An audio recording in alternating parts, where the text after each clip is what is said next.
Call to order the Pledge of Allegiance. Pledge allegiance to the flag of the United States of America, to the republic for which it stands, one nation, under God, indivisible, with liberty and justice for all.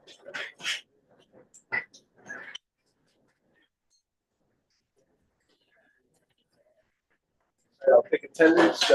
Neil Mascola, absent. Joe Pescucci. Here. Kevin Gendron. Here. Larry Pasek. Here. Eileen Bronco. Here. And Rick Poole here. I will. So before, is anybody here for the Field Street project? Anybody here for the Field Street project? We're not doing anything until next month. So we don't, you can go if you're here, but nobody's here. Okay, good. Did I miss it? Did you disappoint this meeting? No, you said we. You can do it for this For meeting. this meeting, right? Okay. But because I only heard 4 members. Yeah. So you can designate one alternate to that. All right, I'll vote Kevin as a voting member. I'll make a motion to approve the minutes of the November 19th, 2025 zoning commission meeting. I'll make that motion with corrections. Page 1, the first paragraph under the public hearings, the second sentence, it trails off. But I think I found it. I think it's on page 4. Right. Yeah. It's a long trail. Page 4.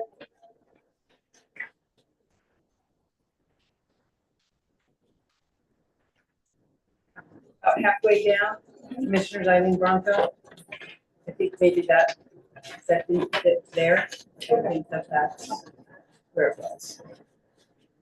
And also, that same page, page 4, recess was called at 7:30. But then on page 5, it was reopened at 7:30.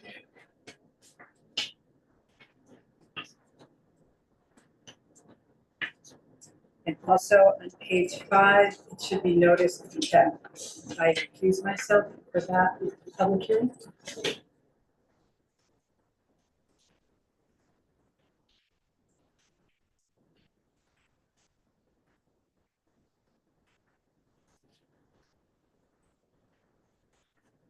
The typo on 7, town fair, tire, the first sentence. After we're closed, opening the public hearing.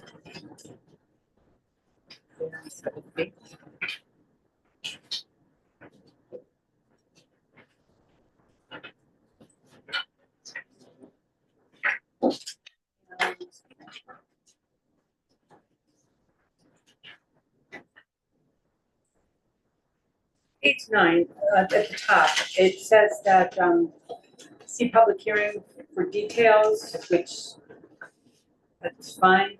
Then it says Rick Poole closed for the public hearing at 7:59. Okay. All right, so that goes on the other page. And that's all I have.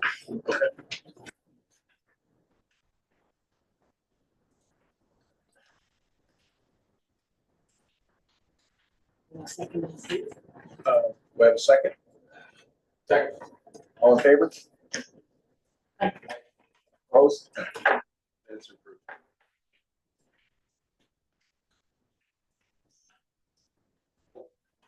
All right, so it's 6:05. We're going to continue the public hearing. Special permit application for the proposed camp facility for the property located at 308 Duntown Road, applicant Naugatuck YMCA. Christmas. Happy Kwanzaa, happy other. I know Tim Stewart likes Boxing Day, happy Boxing Day. Here on behalf of Naugatuck YMCA, Kevin Sherry, do the review that. Naugatuck, Connecticut. After the conversation with Mr. Stewart, very much was just correspondence to the commission, and Kyle Stewart and like I said, we made some adjustments to our plans. We're going to go through them tonight. We'll be pleased with the improvements. I know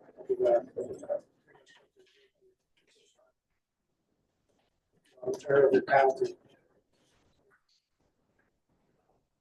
Stola, professional engineer, registered in the state of Connecticut, opposite 26 Hodgson Street. We'll start SP1. If you notice, the majority of the changes to the plan are happening down by the site entrance. Due to a variety of concerns from the public, but also just trying to be more realistic within the WISE budget, because I know that the set plans, to the best of their ability, they want to complete the 5-year period. The focus of this plan is, as you all know, which are solar improvements at the top of the hill. Vent building and the parking area up here, with access to it, the driveway, and all the amenities at the top of the hill. With that being said, the playscape and the overflow parking lot at the bottom of the hill have been eliminated with the scope of this proposal. Kept the improvements of the bar check is still there, the turnaround is still there, to provide an easy turnaround point before heading to the driveway. And that's kind of what we've removed in order to kind of make this now a bit more realistic with the YMCA's budget and schedule, but also it has to go through the numbers. Additionally, changes are also happening at the bottom of the property are the additional landscaping. Tried to strategically relocate a lot of these trees, as well as doubling up all these trees that are proposed for screening. And pull those back from the property perimeter closer to the actual items that they want to screen, namely. Also, we've done some regrading. We've eliminated retaining walls on site in favor of areas with 3-to-1 slopes and areas with 1.5-to-1 slopes, which will receive engineered riprap. And all those areas will also receive creeping junipers, which are a local evergreen ground covering shrub. And over time, those shrubs will roll over that rock, right? A really nice evergreen buffer to the areas that are potentially in the street.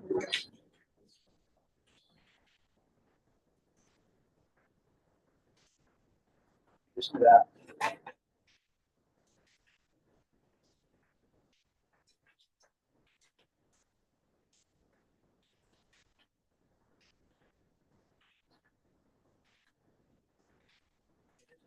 At the direction of the engineering department, we made some slight modifications to the layout, the stormwater control structures.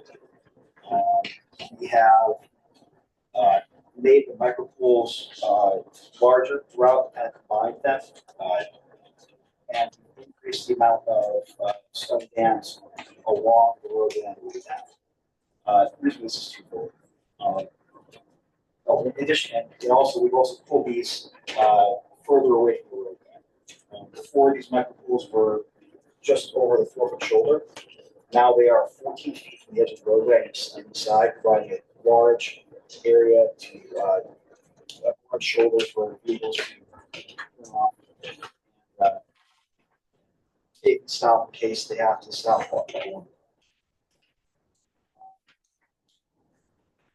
addition to that, the outlet control structures have been further detailed on these drawings. Also, some water onto the site. We relocated some of the outlet structures at the top of the hill, further to the west. Attempts to redirect some of that stormwater from this area that was getting written comments. We acknowledge that there's been an ongoing stormwater issue. There's been kind of statement saying that there's potential stormwater piping in this area. Right now, we're doing our best to kind of control the flow of stormwater again. The system is designed to control the flow of a 100-year storm without utilizing emergency overflow structures on any of the stormwater ponds, which is going beyond what's generally done in situations like this.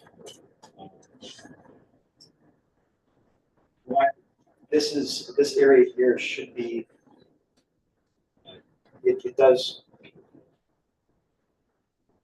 is an area of potential improvement. However, as of right now, and as it's an ongoing stormwater issue with unknown items in it right now. I don't know if this time is right to kind of continue to address this problem.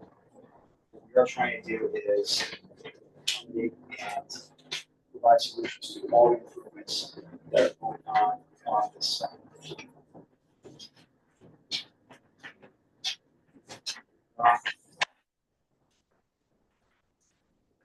If I may, those improvements there to the underground that's there already.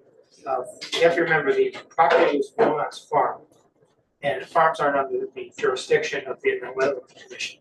So someone could come in and do the work on their property, go ahead and do it. So we don't know, there's no plans that we've seen or anything like that. If at some time in the future we're on the property, we can address it once we're owners. And we're certainly willing to cooperate with the neighbors to correct any issue there. I think Kyle's pointed out earlier that all the work that's being done on the property is not going into that area, it's going outside of that. We're not working and sending any water into that area. So if there's something that we find that we can correct later, that's something that we come back. Have wetlands issue, we go back to the Wetlands Commission and have it addressed.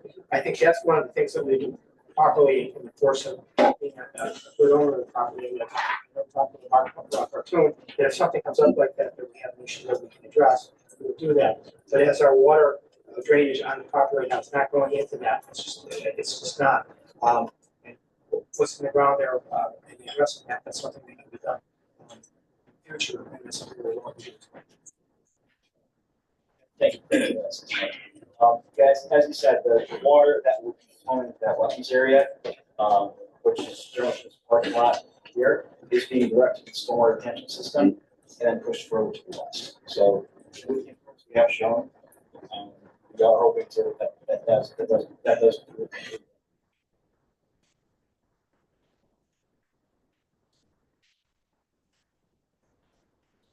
Landscape plan.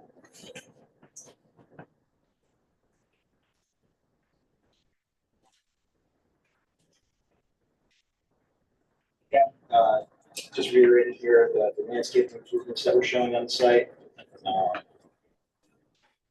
There's a riprap here. We're going to be covering those with junipers. Extra screening closer to the areas of improvements. This is above and beyond the existing forest that will be there. Above the existing forest, the intent is that once this is completed, the fields that are there are going to be allowed to return back to the forest. This is something that, if the housing development go here, not be part of the plan. Reforestation of this property, reforestation of the fields, and go down with screening, and also over time, even stormwater issues that are going to be happening on site. Forests are naturally being much better absorbing stormwater runoff than fields and grasslands.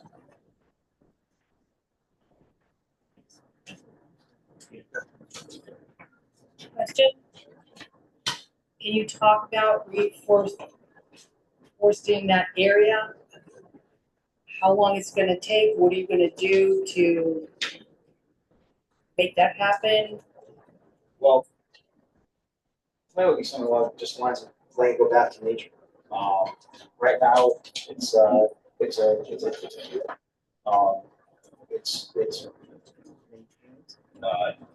by mowing. It intermittently, but right now the forest is not allowed to encroach on that field. Well, it's hay, it's not like grass. If the Wyandotte is allowed to move forward, the hayfields will no longer be hayfields. They will be allowed to grow, and then meadows turn into underbrush, which turns into forest. It doesn't happen overnight. So you don't have a timeline? Well, it would be something that would be actively, we should stop preventing it.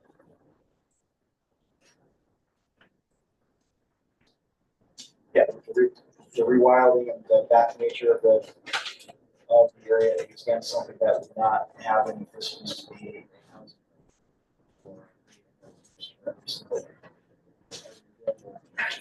area. Summer. This is an area that we want natural landscape to come back.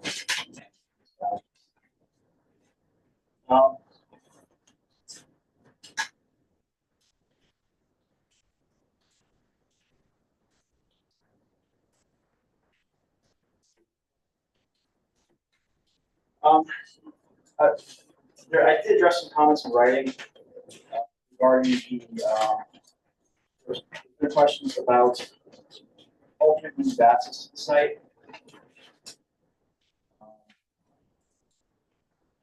So I've got SK1 here that kind of illustrates alternate means of address that access to the site. One, staying on the parcel in question with just a short detour onto Enter Mountain Road. This is, I would say, less viable. There's a very steep slope here, and it requires, a two-one build. The other option is to have the majority of the roadway on the neighborhood parcel. This does provide a shorter roadway. However, the benefits and hurdles that occur off-site seem to actually benefits that occur off-site do direct us to the solution that we have from the entrance from the road after. We've had letters from the fire marshal in support of the roadway from Rubber Avenue. The YMCA would like to have the access to the property through their own property. And there's a variety of other reasons that I've outlined.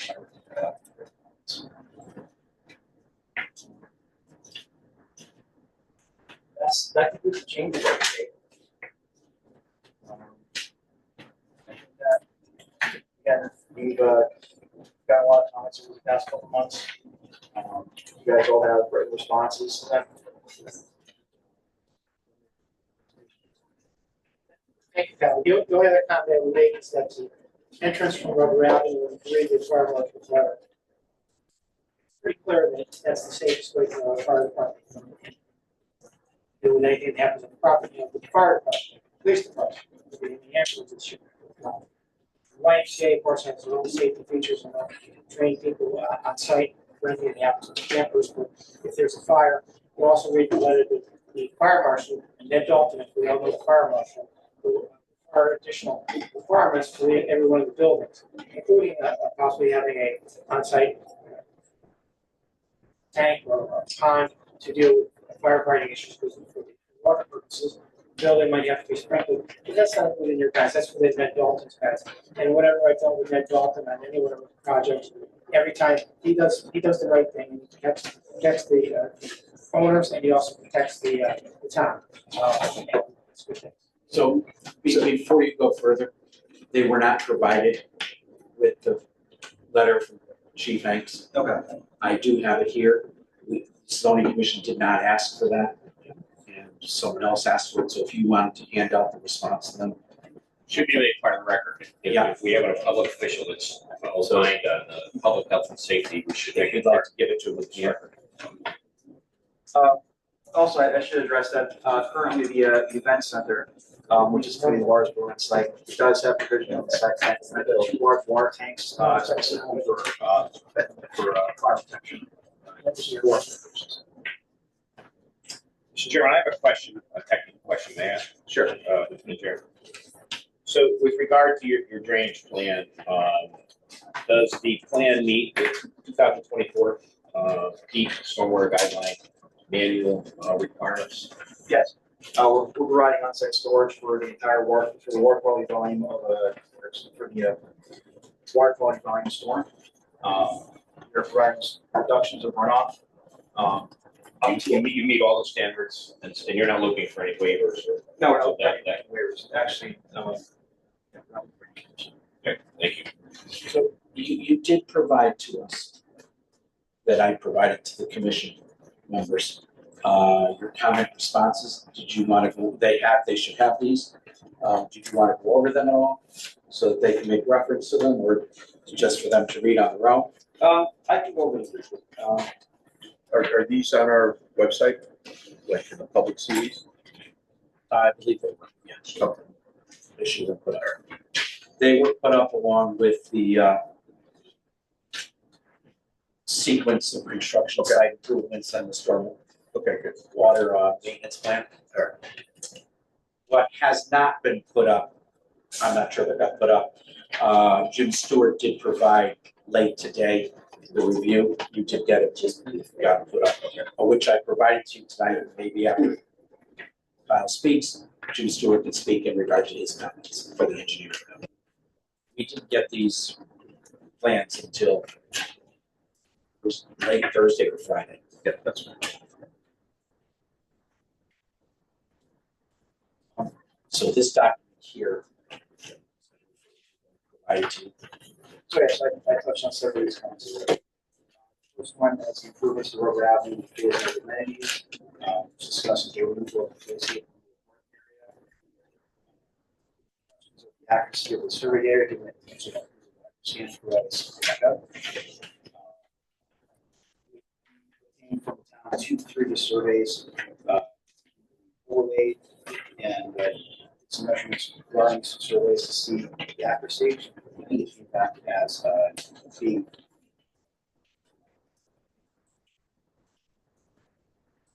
comment that over regarding access. Some of the difficulties that were there. And again, I do want to concede that the access through the property is a shorter driveway. However, marshals concerns and his request that we access with off-road route extension to the desire to have their interest in the property. Entrance off-road route extension. Demonstrate that we did. These other options, now space this. So.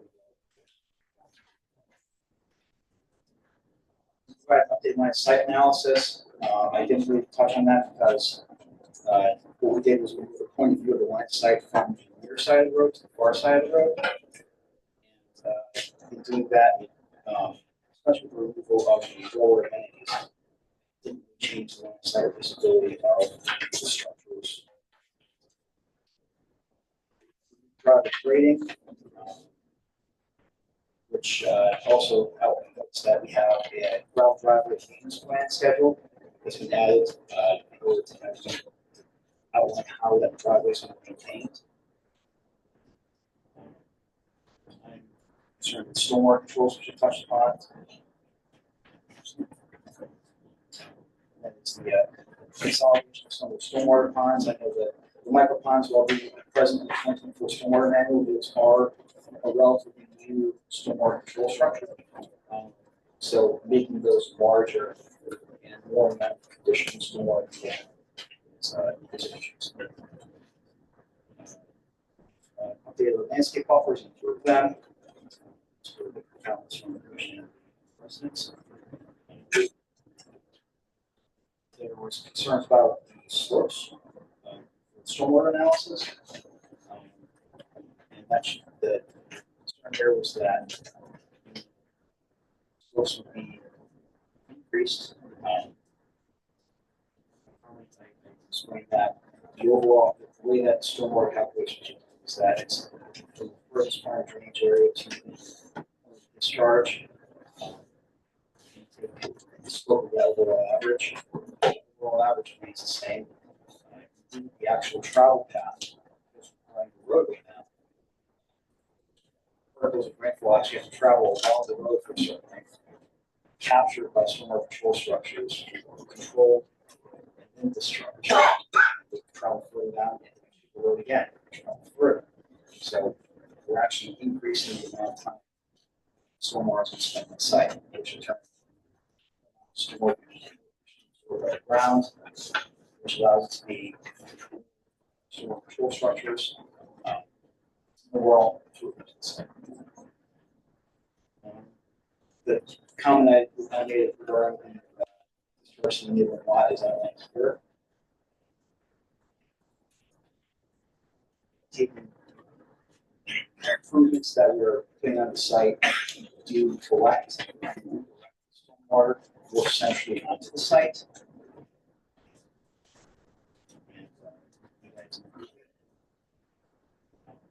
Final comments are with regards to some engineering that is along the roadway that are marked clear, vegetation with the segments clear.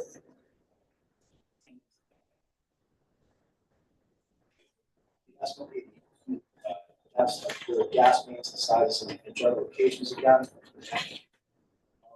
Pollution sedimentation control plan has been approved by adding hay bales. Of course, areas of still necessary blocks of the distinguished slopes. Stormwater volumes, structure shown.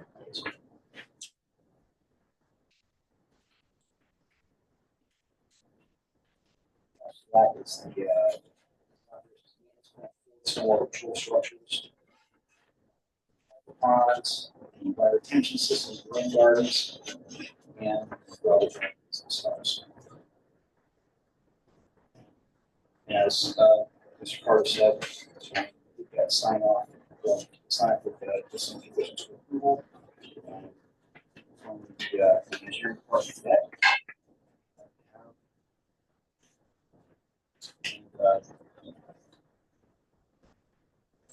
And the fire department.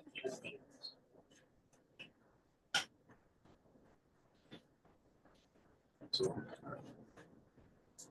have taken questions this time. Question. How many feet is the driveway and how many feet are going to be paved? So the driveway is approximately 3,200 feet. It's going to be paved up to just past that first roundabout dividing. The first what? The first one, so I couldn't hear you. Sorry, the first, it's going to be paved up to the first, just past the first roundabout.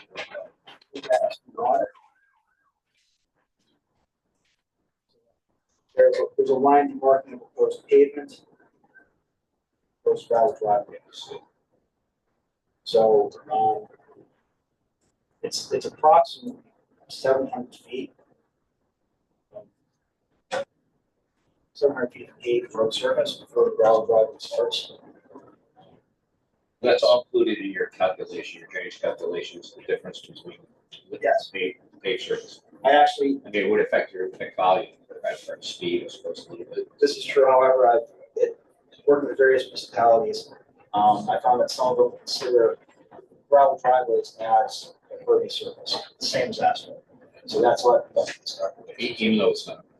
even though the argument was over time, the pores between the gravel driveways can be clogged and you end up not being on a pavement surface, especially if it's certain kinds of gravel process and things like that that have those fines in them. So did you include it as a paved surface, all the pervious surfaces you included in the calculations as if they were pervious? So you're on the Very much so, yeah. conservative side. So not only the gravel driveway was included as a pervious surface, various amenities, the ropes course, the archery range, the amphitheater, areas that have parts of the ground that are going to be down gravel or considered. Okay, thank you. Another question. Beginning of your comments, construction of the access road, event center, and camp activities distributed around this southern area of the site. So what have you removed? In our previous application, we had a playscape. Right, well, I knew that. Are there more things that you removed? No, just the playscape and the parking lot. Pavilion and also. Oh, that's right. The accessory structure servicing the playscape, there was a restaurant and a pavilion. It was also removed as the playscape was removed from the parking lot. So nothing up above. It's building the buffer. It's the main, this camp activities aside are the main focus. They want the YMCA's attention to provide additional amenities to the community. However, it seemed that was not happening. I just have one question in regard to your first paragraph, where you put within the scope of this permit, the focus will be on construction of the access road, event center, camp activities distributed around the southern area of the site. There's no mention of the caretaker house. The caretaker house is still there.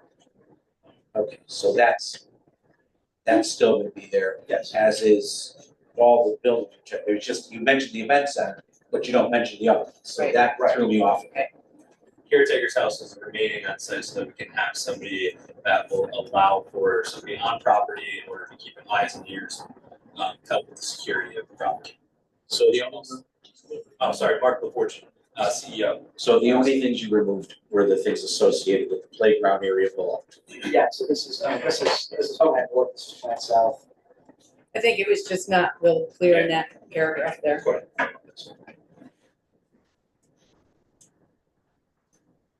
Jim, you want to, Sure. As we were just discussing, they did remove the activities, close to Robert Avenue. They had, several questions regarding those all got taken care of with that removal. They regraded the site to eliminate the one and a half inch slope, one and a half slopes and changed to 3-to-1, which provides a mobile surface in those steeper slopes. They engineered perhaps slope proposed, so that's all that. And they've also the other big changes, they've moved these detention structures further off the road, which is gonna provide a clear zone in case there's an accident, an errant vehicle or something, so car or bus can get back on the road. So I think that they've addressed at this point my engineering concerns. I do, if you choose to approve this in the future, I do have a couple comments at this point. More will probably be adequate when I work with Ed. If we get that far, that they have to get a DEP general permit for discharge of stormwater that's required for any site disturbance over 5 acres. That they have to put our signature block on the Seven Road Control. There's a sealed signature block that I signed that says it meets the current standards. And that's what you put on the plan. That they have to work with the Algonquin Gas Transmission Company. They have certain standards of when you cross their gas line. So they'll have to come up with that detailed design prior to beginning work. And this is covered in the water district control approval as well. That they need the easement for Brighton Road to get the center service. So yeah, this review was Jim's review from last month, and then he went in and I highlighted for you where he marked what was complete, so you can see. okay.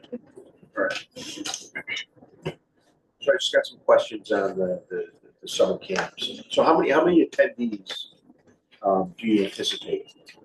So as far as that goes, I know in the past I have said I'd love to run a summer camp for up to 300 campers.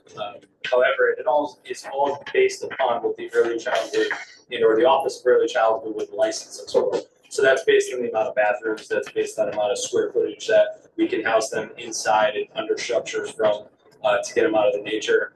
et cetera, et cetera. So we wouldn't know an exact number until we had our building begun, and then we can invite Office of Early Childhood, which is from the state, and then they would say, okay, we are going to license you for X. Our goal, the reason why we're building the event center, the size that we want to build it, is to be able to house that many. Again, it all will come down to Office of Early Childhood. So you can't find out ahead of time so that you can build for that number? Yeah, so it's what I had just said. With the event center, we're building it the size that we want so we can accommodate up to that. However, when the Office of Early Childhood comes out, they will make a decision based on our square footage and all of our amenities of what they will allow for.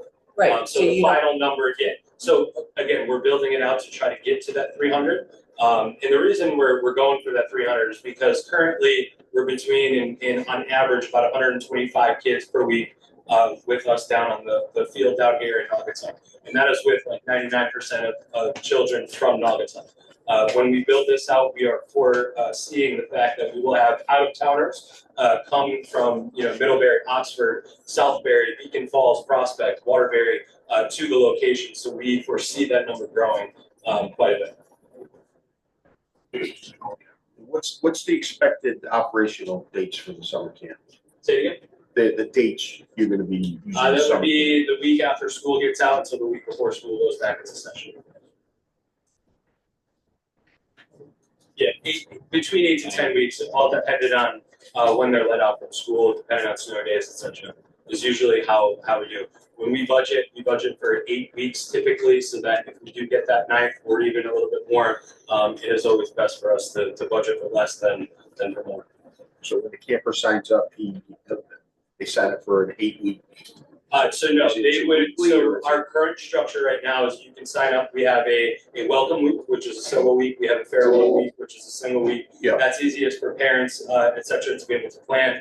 In the meat of the summer camp, we offer 2-week sessions, and that's how typically summer camps operate, not only in Connecticut but nationwide.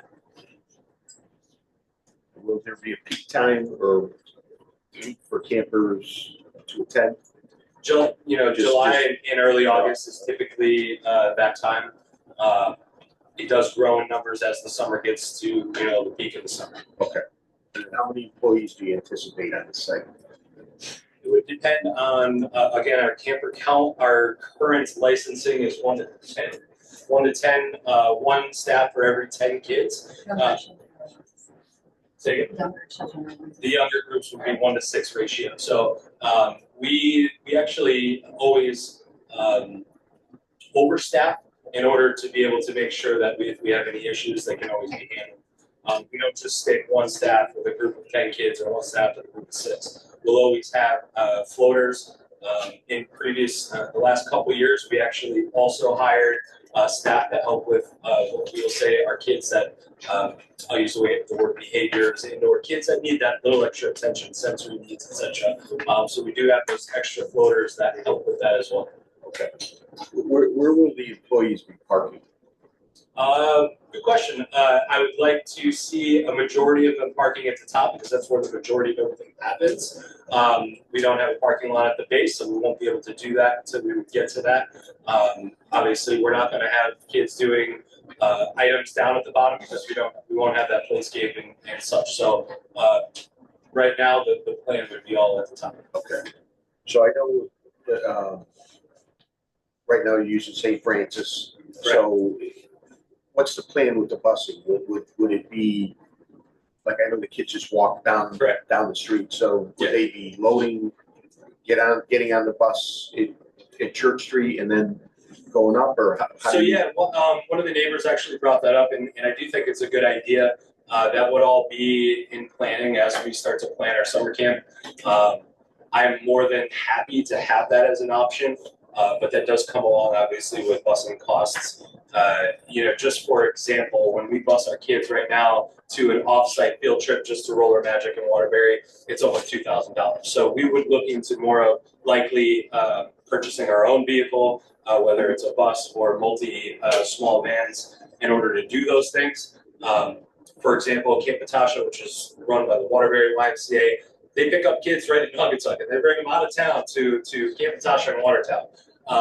that's one thing that obviously the older kids that have been going there, our own families are sending their kids out of town for that experience rather than being on St. Francis in the field at the end of the road. Yeah. We're trying to offer that here. We're trying to make sure that we can think about those things. So yes, all options.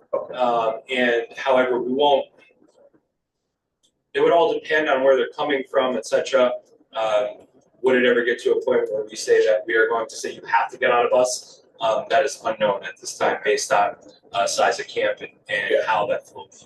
Right now, they drop, the parents will. All like I of our see kids are dropped off. So Yeah, they're all dropped off. Correct, And that's correct. kind of the plan. yeah, correct, exactly. You're gonna offer that as well. Okay. To that note, yes, we have 125 plus kids being dropped off for summer camp on top of our 65 kids that are being dropped off for our childcare, which is infant, toddler, and preschool, plus our members, plus et cetera, et cetera. So it's all happening down on Church Street currently.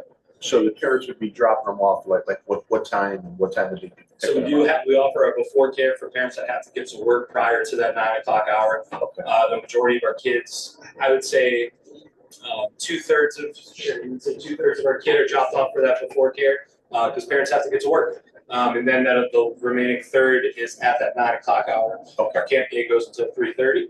We do have a lot of kids that are picked up around that 3 to 3:30 time frame. And then we do have an aftercare as well, where the parents that can't get back in time due to working until 5 o'clock at night, those parents will pick up at that time. So there are intermittent times, so it's not all just right at 9 a.m. For example, they do drop off at different waves. So I see the kids when they get dropped off and they run in. Do they sign something or like? Oh, of course, yeah. Parents have to sign. You come in. Okay. Yes, they have to sign their kid into camp, and they have to sign their kid out of camp every single day. Okay. And if we break those rules, it's not only our rules, and Yeah. what we want to do. Office of Early Childhood would shut us down immediately. Okay. So will the kids be bused back if that's the option? Should that be how and we then- can figure some things out? That is a possibility, correct? Yes. For if we choose to do it, or if we work out that ability to have a drop off and pick up. Yes, if they choose that, it would likely be both for morning and evening. How else do you see the facility being used once the operation of the summer camp has begun? As much or as little as our town needs. You want to offer it as space for, say, conferences for local businesses. We're going to do things, that we offer at the YMCA. We're not going to transplant anything and just remove it from our YMCA. It'll all be in caveat to the things that we do. For example, moonlight yoga, wellness classes, things like that, where people can come and be able to utilize the property outside of community stuff as well. Okay. Are there any other local YMCA camp facilities that operate outside of a summer camp? Oh yeah, every single summer camp, yeah, every single. And there are. That's the great beauty of being part of the YMCA movement. There's a lot of YMCA's right in Connecticut and nationwide that we can learn from. We can be able to go out, learn what they do. They've been doing it for many, many moons, and find out what works, and have us be able to not have to go through those growing pains. We can already know that, and we already are starting to talk to a lot of YMCA's to have those tours with our staff to learn those things ahead of time. The really cool thing is our current youth development director has worked for large summer camps, and she was a director. I think she was an assistant director for Camp Natasha for the Waterbury Y in Naugatuck. So she's very well versed in the whole. Will you be utilizing the YMCA for fundraising events and other stuff like that? Of course, yeah. And then if you did, what would the hours be like? So if we host an event like that, it would be we're not looking to go into the wee hours. We're the YMCA, we're working 5:30. Sherry's in there 5:30 a.m. If it's a Saturday, we're not going to be going in super late. To host these things, we want to make sure that if we're doing something late, people aren't going to come. For example, our latest thing is what we call Moonlight on the Mountain. It's our largest fundraiser for our capital reserves and capital fund development, and that goes until 10 o'clock. But we're currently do that at the Watertown Country Club. If we're doing it in town here, we'll likely do it a little bit earlier. We kind of go with the punches of what Watertown allows us to do. And will there be like alcohol use or stuff like that?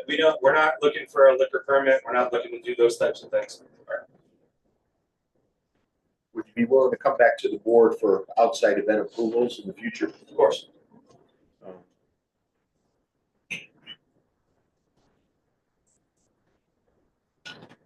So is it correct that you're currently asking for the approval of just a summer camp at this time?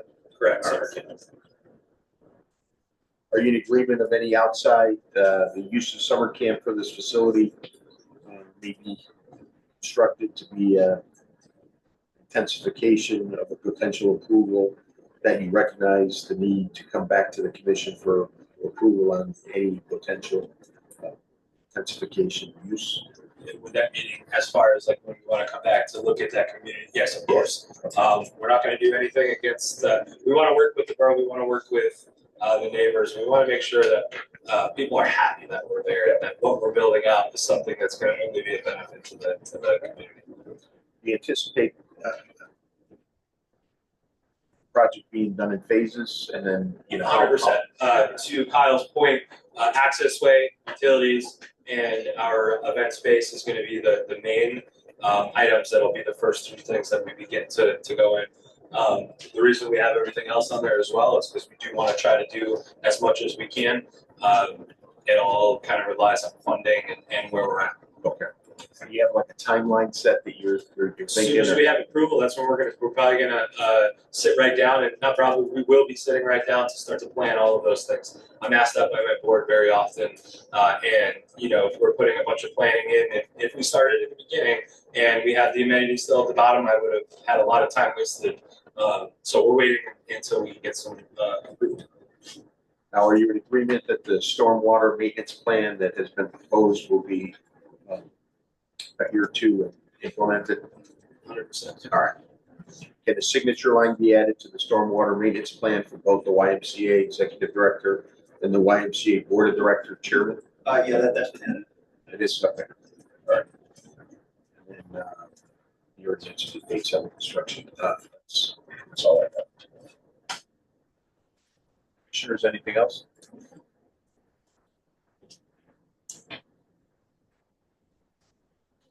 Like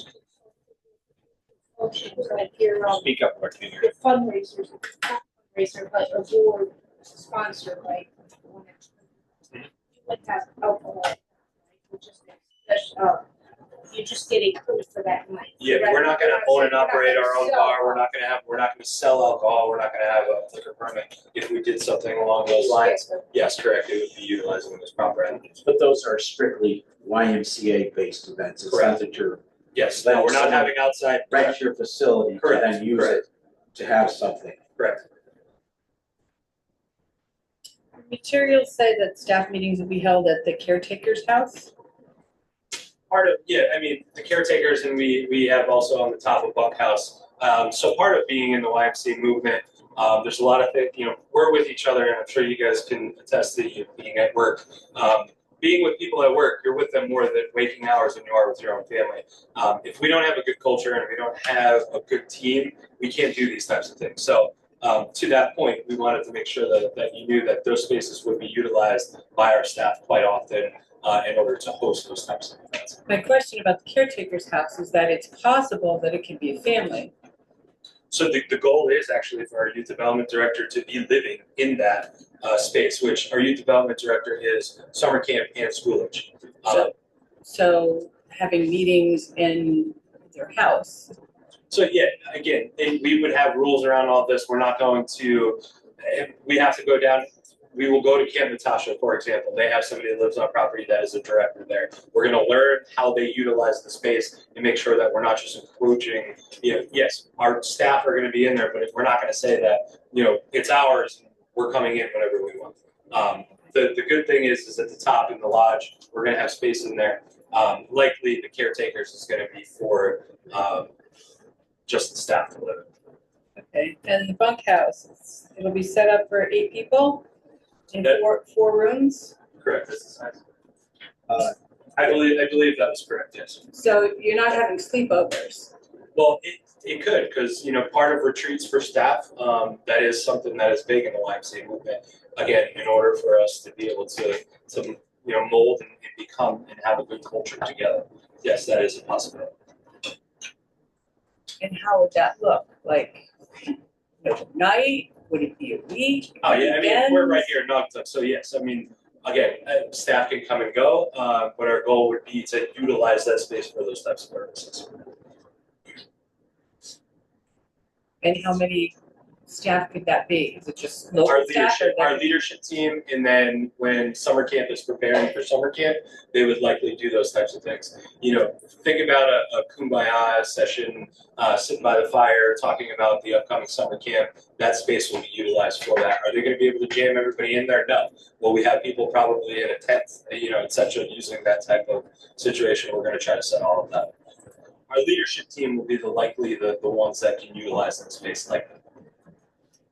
And will you have amplified sound? So, and we did a quick study from what I understand, sound goes up.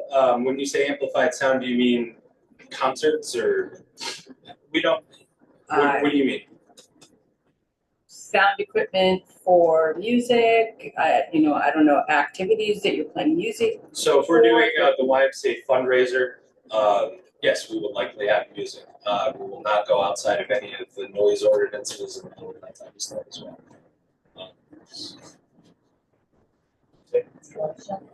And in our summer camp, they do, and this is during the day, it would be a midday session where they do a talent show utilizing the amphitheater. Again, it's not like a concert setting, but we would play music, they dance, they do songs, karaoke, all sorts of things.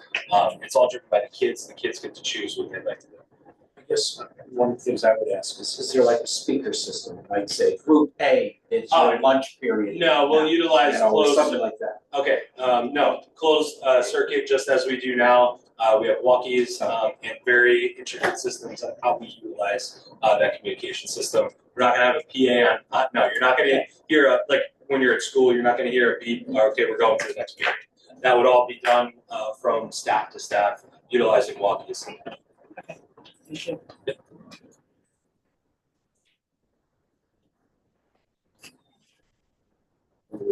Well, before I go to the public, if that's what you're doing next, just wanted to go over again. The police commission reviewed this and approved it on August 17th at their meeting. The fire commission approved it September 8th. I believe they did have one comment at their, when they approved it, I think it had to do with the access road. They really had no issue with it. Going around for the turnaround radius, the typical thing that they look at. That. Just see what we have it here. So please, no comment. The turning radiuses shall be verified using Naugatuck Fire Department truck specifications. Access to all buildings and outbuildings shall be approved prior to construction of each building. That gets handled during the building department approval period with the fire marshal. And you did provide a fire truck apparatus plan for that. Planning Commission gave it a positive referral on September 8th. And Inland Wetlands gave it a permit back on July 3rd. And then Water Pollution Control Board gave it a permit back on July 10th.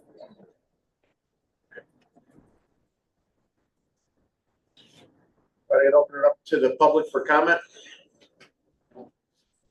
Please come up, state your name, address. And sign the sheet.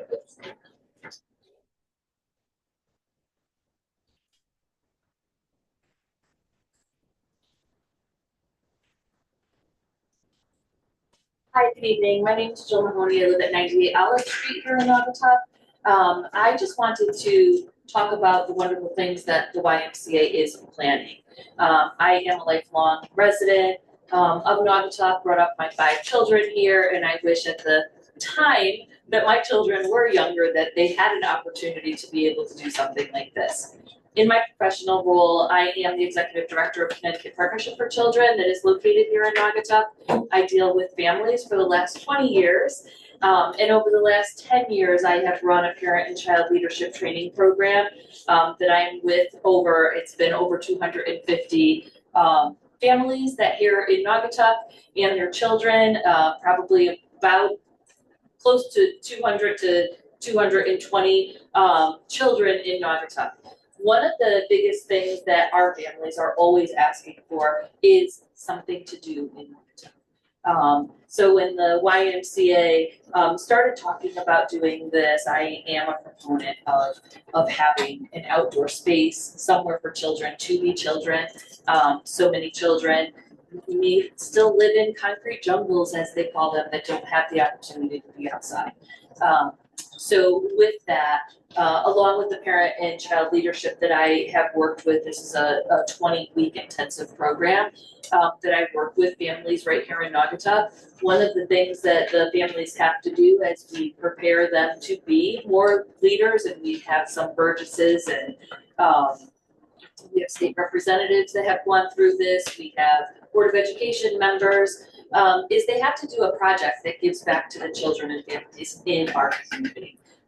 So many families are talking about, you know, the lack of activities for their children, working with the YMCA, working with other organizations in our community to do the best for children. So I just really wanted to say that I am in full support of this, along with many, many families that I've had the pleasure over the last 10 years to work with, and over the last 20 years as being in this community. The other thing is I can speak to the YMCA's dedication to children in our community, because on top of that, I am also the school readiness liaison, which is now called Early Start Liaison from the state of Connecticut to the town of Naugatuck. I am in the YMCA's programs every single week. I do know about their ratios because that's my job from the state, to ensure that they keep up with the ratios. So I just wanted to let everybody know how I am in support of this. There are many, many families in support of this, so that there can be somewhere for their children to be and looked after in a safe environment. Thank you.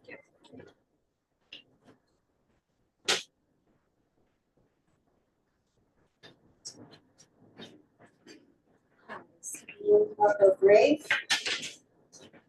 1060 Rubber Avenue.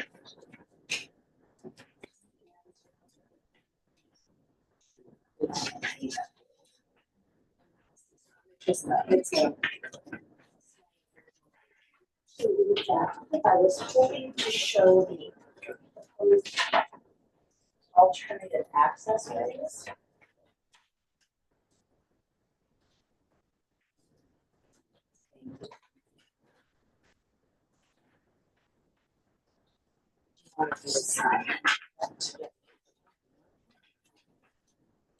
Fumbling a little bit because I've got to take those down on a time.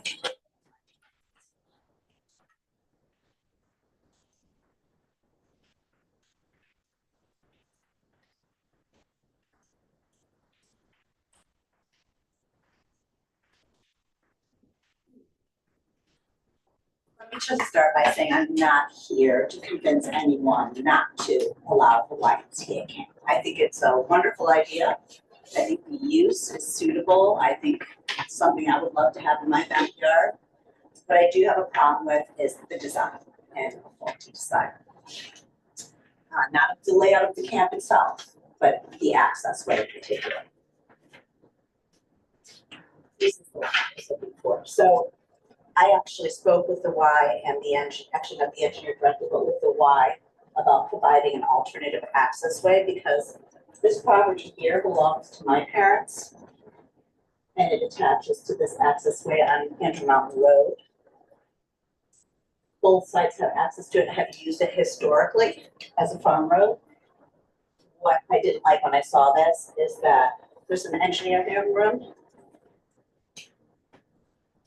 Would you ever cut across every grade through the steepest portion of the site to access the property?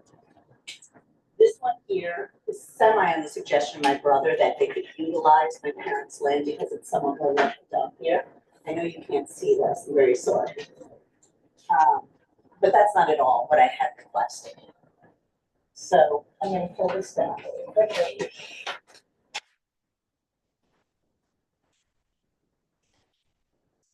I didn't mention that I'm a landscape architect.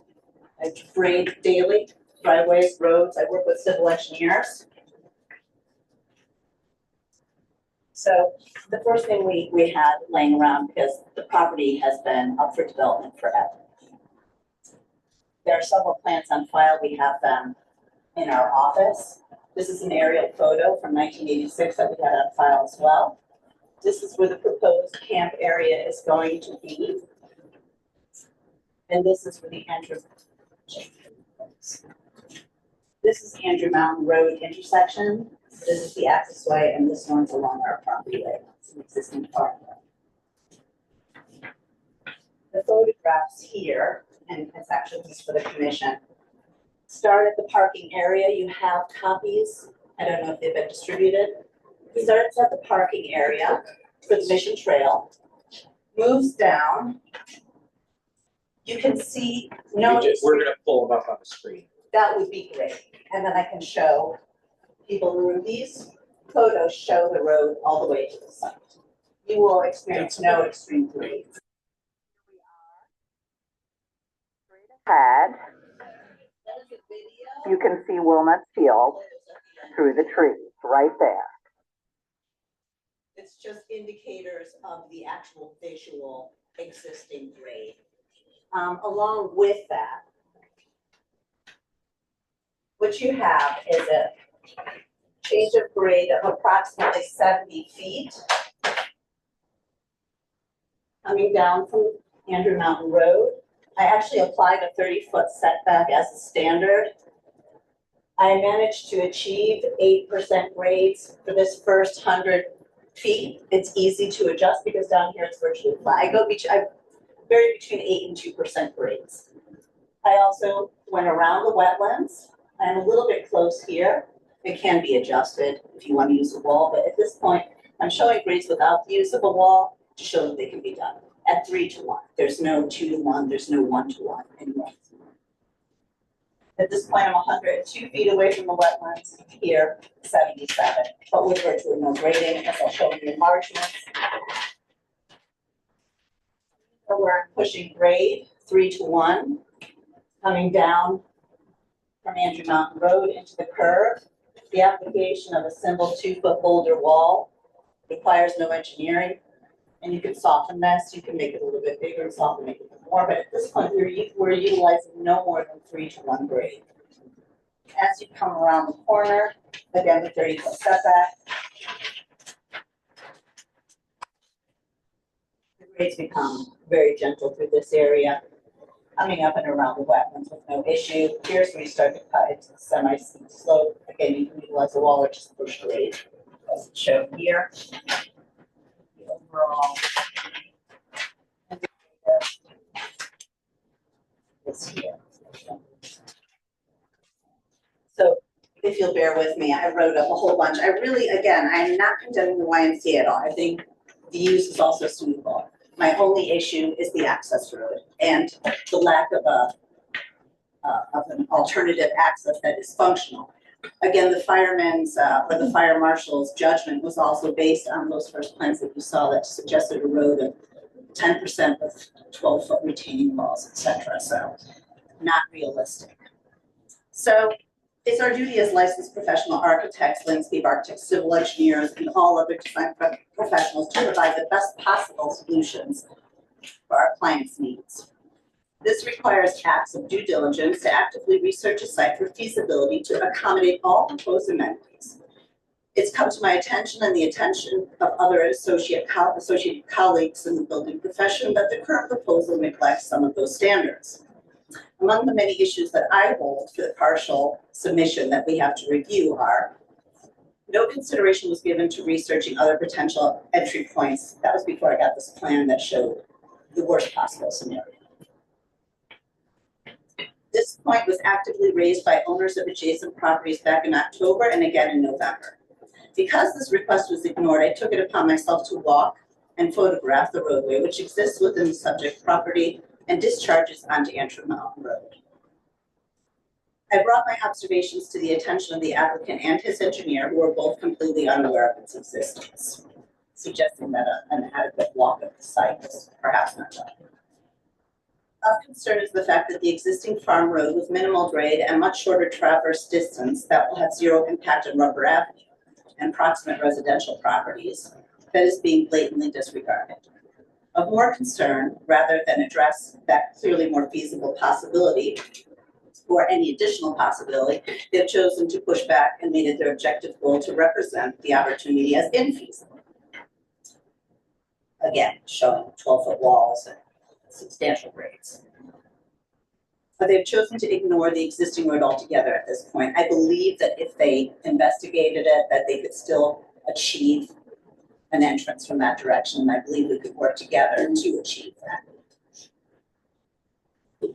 Multiple design plans have been submitted in the past on both properties, utilizing this portion for connection without construction of massive 12-foot walls.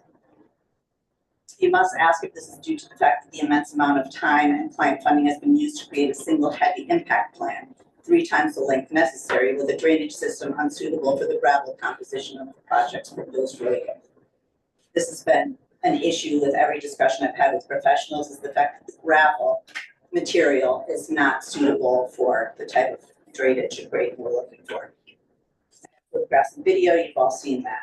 The current design proposes 3,000, I said apparently it's 3,200 linear feet of roadway aggressively carved into the hillside, crossing 260 vertical feet of grade. This road is proposed to be comprised of compacted gravel, an unstable material prone to wear from traffic, including but not limited to by heavy service vehicles such as waste removal trucks and empty site dumpsters. True to the inherent properties of unpaved roads, this will inevitably result in compressed tire ruts that eliminate all possibility of positive drainage into the as yet fairly untested stormwater system being proposed. A stormwater system for which no example of long-term success, particularly on gravel surface, is available, according to the engineer. Those 2 tire ruts essentially create a hydrologic conduit carrying the water and all associated loose gravel, sediments, and detritus directly and unimpeded onto Rubber Avenue.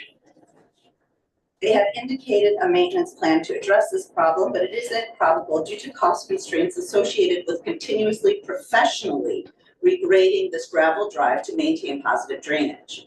A general caretaker does not have the means nor the qualifications to regrade after damage sustained by vehicular traffic and regular storm events. And a maintenance plan of this scale is not a practical solution for a nonprofit entity.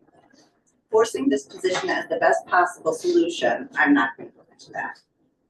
I'm just opposed to this road.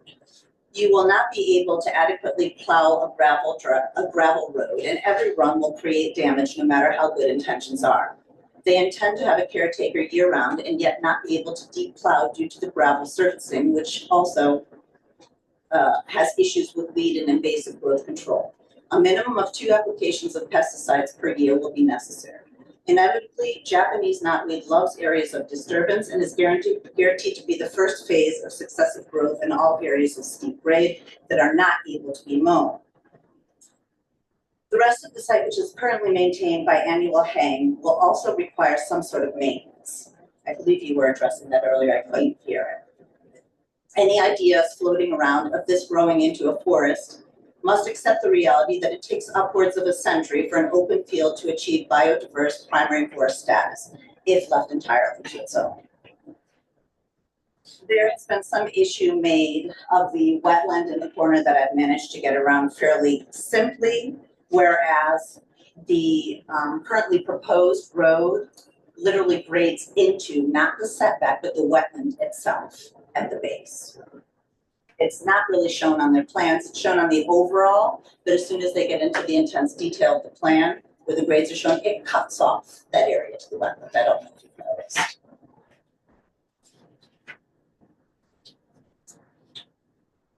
This requires Inland Wetland Commission review. The first step in the permitting process is inland wetland submission, which leads me to the point that this entire submittal has been piecemeal, erratic, and out of traditional sequence of approvals. Typically, incomplete submittals are rejected outright, as it just wastes everyone's time, basically. Plan sets must show A2 survey. We've been through this all before. Existing conditions with a declaration as to where the base information has been obtained, dates, etc.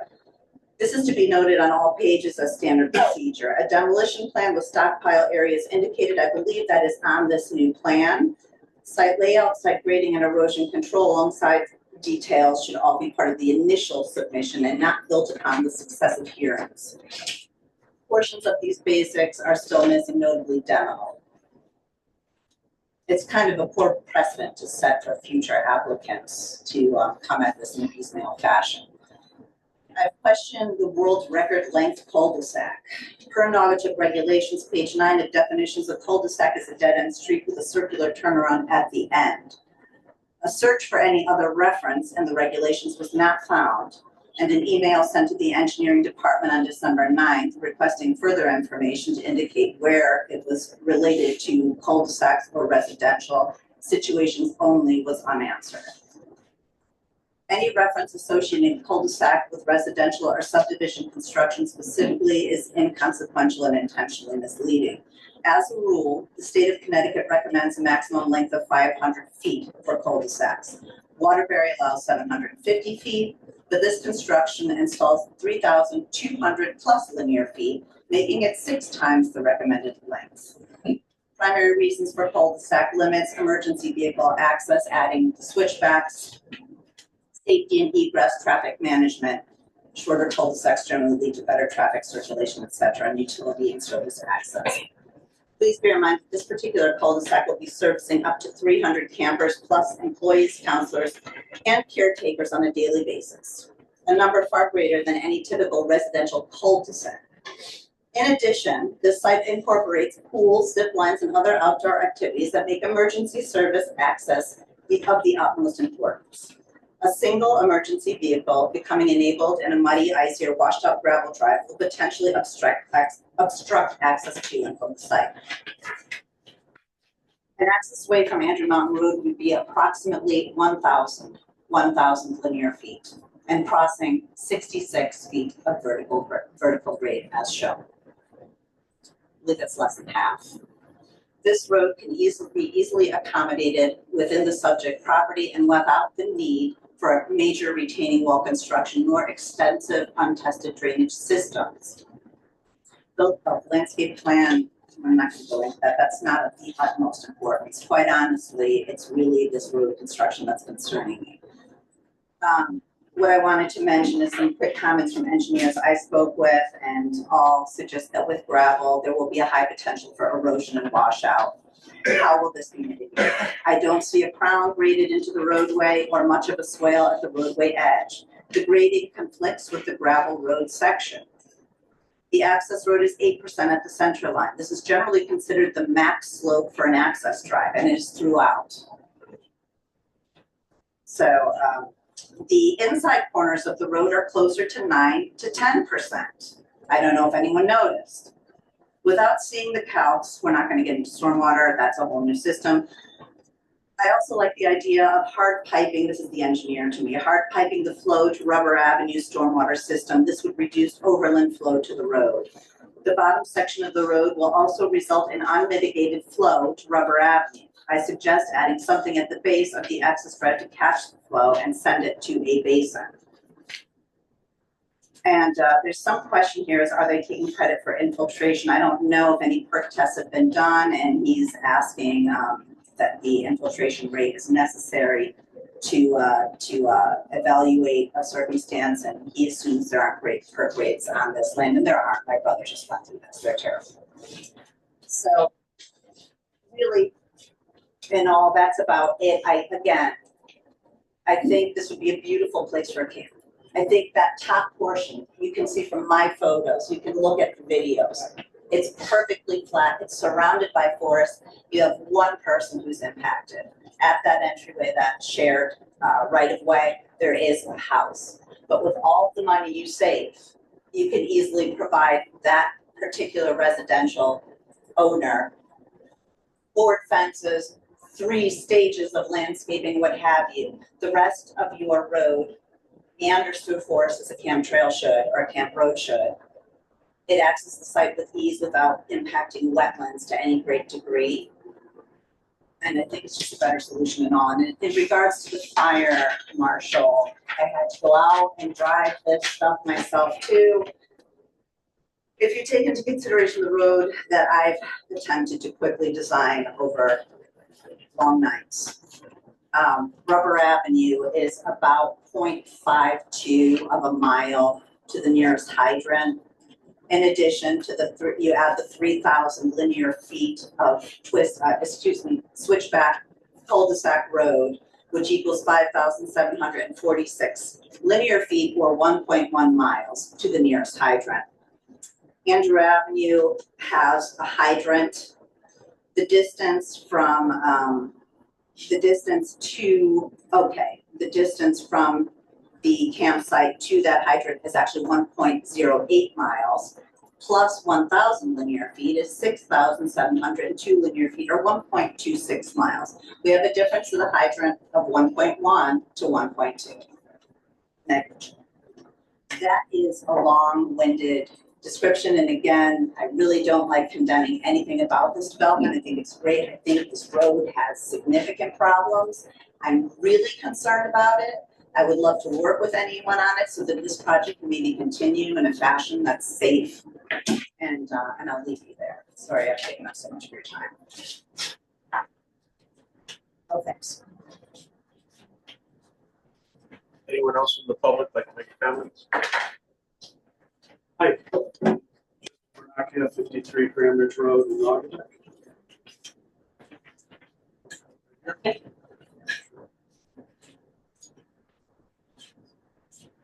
So in February, it'll be 30 years that I've been involved in economic development in this town. And this is a win-win. I'm in favor of this application. I think that everything I've learned in 30 years with economic development tells us that we want to embrace the community stakeholders. We've got, ironically, what was farmland with a storied Naugatuck family that has used it for cultivating crops and for their farm. Now with the storied Naugatuck institution, YMCA, using it to cultivate lions in the future. Our kids and our grandkids in a setting that is probably one of the few that probably will be, a regional asset to the community. It's certainly something that would help in Naugatuck if we put it on the map for an additional offering that, again, we're starting to see a lot of change downtown. This is going to be an additional asset, again, from a community stakeholder and from a previous community stakeholder. They could have taken the easy way out and sold to the highest bidder. They're now putting it in certainly in the good hands of the Naugatuck YMCA, and I think their record speaks for itself. So again, I'm in favor. Thank you. Thank you.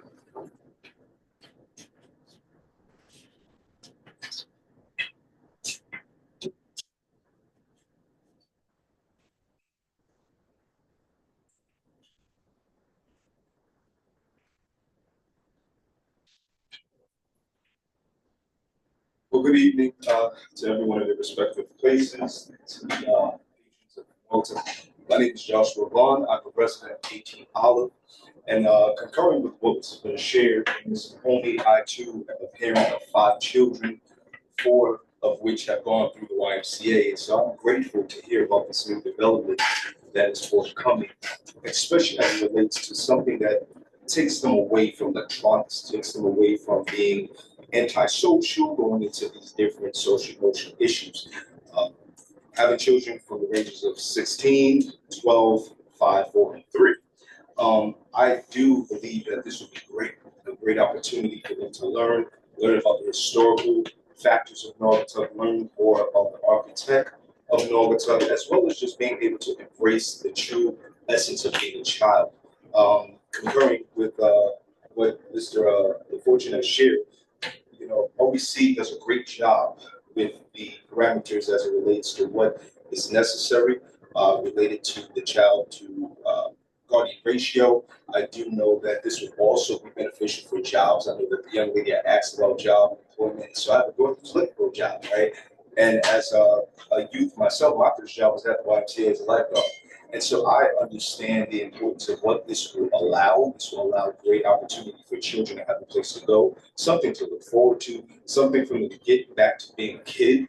right? A place for them to really escape the reality of phones, electronics, things that have been pushed through our society for more. That now they can get back to a new norm, just being able to explore what it means to play tag, what it means to be able to be in the earth, being around nature.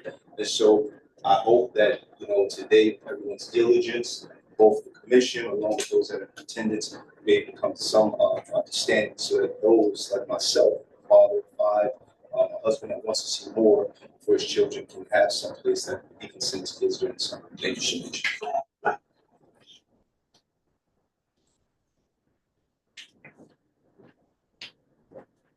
Thomas Wargo, River Avenue.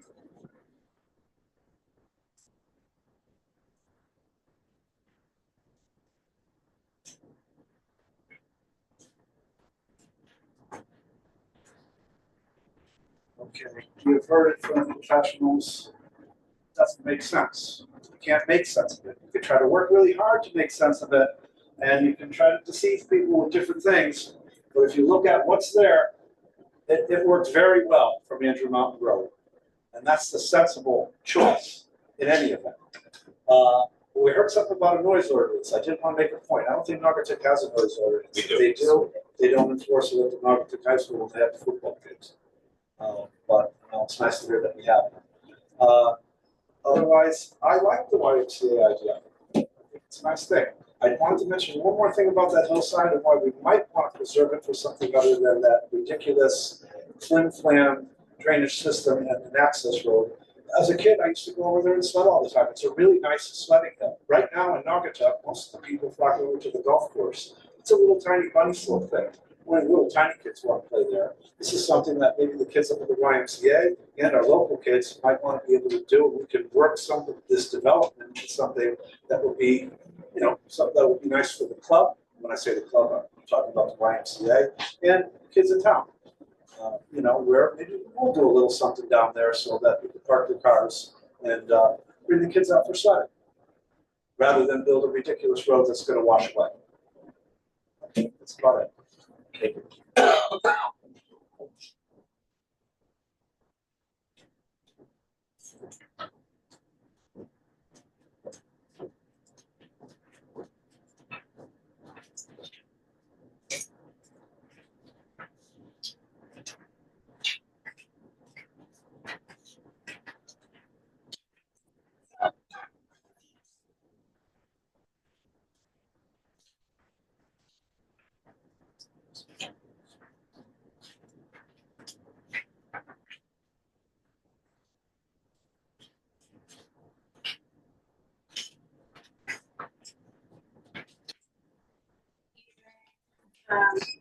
My name is Christina Gordon. I live across the street from the proposed project at 1131 River Ave. Single point of entrance proposed is 34 feet from our property line and 104 feet from our driveway. I'll reiterate, this is a commercial use, intensity, scale of development, the impacts to all of the abutters in the neighborhood. And so we as residents are rendered vulnerable in this instance and must be protected by a regulation and conditions imposed that this commission has the authority to place. I do not seek to derail this project. I think it's a great project. I think it will be a great amenity to the town and to all the youth, my son included. I just rather seek to have it be the best version that it could be. I do not object to the proposed use, despite the anticipated intensity. It's going to be great. And I also think that the applicant has the best of intentions. As others have said, my concerns remain solely in the execution of the site design. The revisions, as the applicant has mentioned, have removed some of the amenities at the bottom of the site and has modified grading ever so slightly. The prior rendition, I generated a very similar graphic that I just distributed where grades coming down the slope, which used to be immediately adjacent to the playscape, were at about 35% and now have been rendered reduced to about 31%, or 3 to 1, which you've heard sort of thrown around frequently. 3 to 1 grades is still nothing to ignore, especially when it's directed towards your property. I also want to just call attention to the fact that this intense slope is still nearly double the existing condition, and there are still no proposed drainage structures downgrade of this steep hill. So effectively, the water is going to shed more intensely off this hill than it does today, and there's nothing to catch it other than the single catch basin and the stormwater system on Rubber Avenue. So freely flowing to Rubber Avenue, unmitigated, and heading right towards our property. I think at minimum, it would be beneficial to add additional drainage structures at the base of the driveway, not only to capture flow, but also potentially catch the gravel that is going to be displaced by rain events, so that they are stopped within property and not spilling out onto the street. The composition of the gravel road has been talked about. In general, it causes a lot of issues in terms of the drainage system efficacy or lack thereof.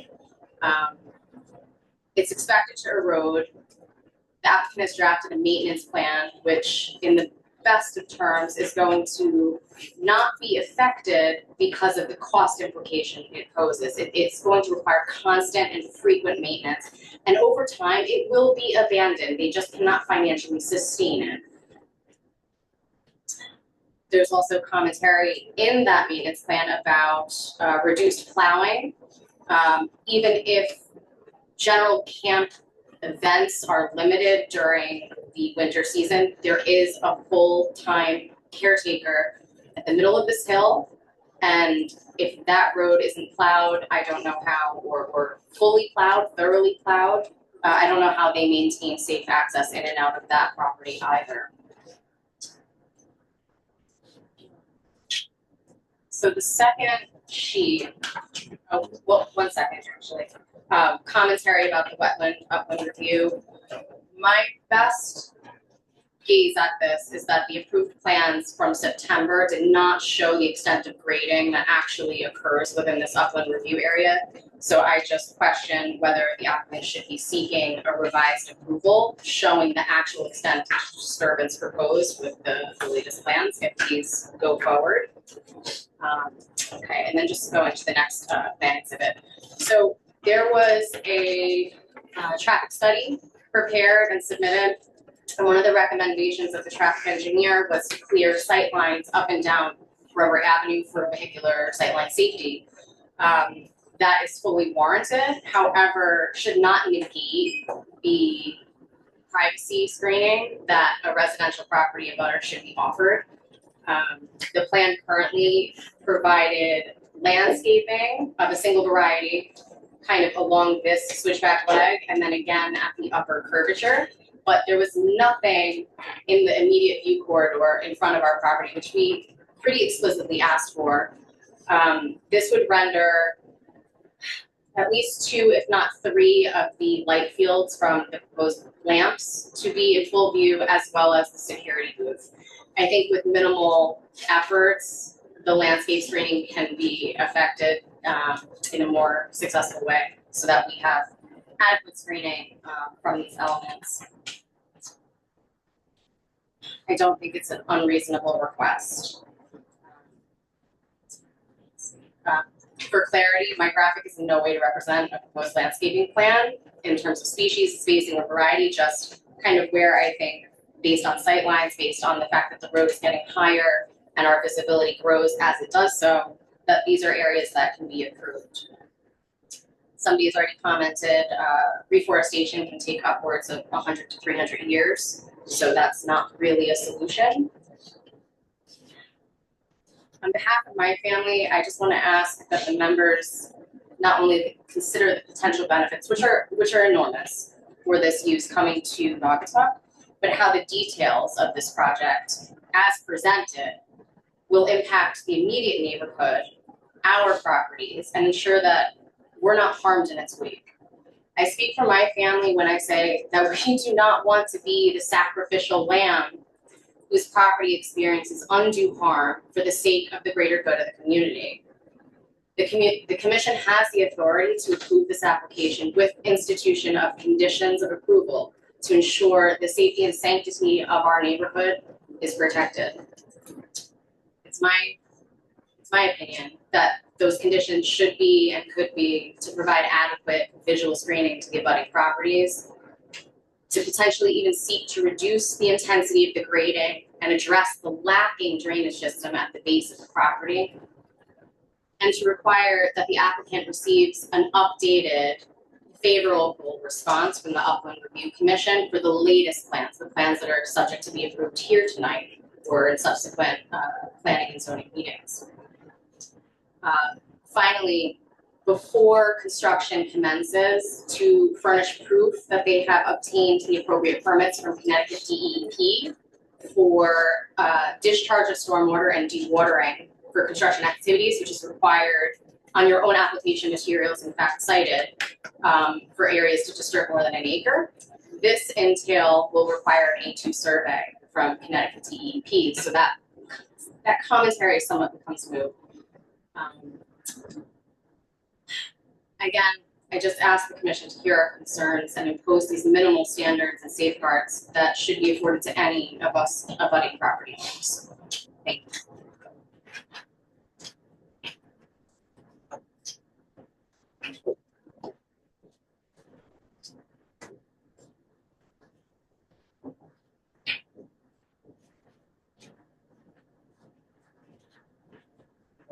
Scott Clemens, I'm with 1233 Rubber Avenue Extension. I have no problem with YMCA having a day camp up there. My biggest concern is the event. It's a quiet neighborhood except for the speeding cars down the road, which is also going to be an issue, but I'm not really going to appeal. Gentlemen that mentioned the sound goes up. That's correct. You have an amphitheater. An amphitheater is generally 45 to 90 degrees, and acts as a bullhorn, so to speak, what directs the sound. Do we have any idea what direction that amphitheater is going to be?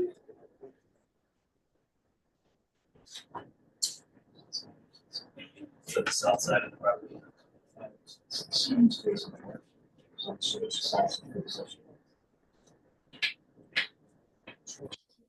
Do you want to answer it now, or do you want to wait? That sounds like they're discussing it.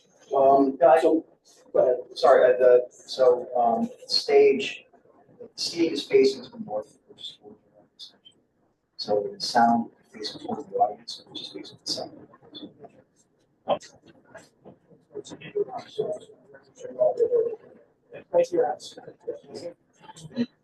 Are there going to be timelines to limit the events? Yeah. You need to address the commission. That's right. Okay. How many acres are planned to actually redevelop for? Over here. Does their site plan have how many acres of disturbance they're going to have for their activities? Not necessarily the access road, take the access road part out of it. But how many acres will they have for actual activities for the buildings or whatever they'll be doing up there? They may answer that. Yeah. The reason I bring that up is, has there been any thought about possibly a deal with the town to deed over the passive Guntown Road property to the YMCA, which would save them the money purchasing the property and allow them to put more money? That's not something, there's enough use. that's not before this commission. Okay. But I just think before we approve that, that should be considered. That's it. Okay, thank you. Anyone else from the public? Okay.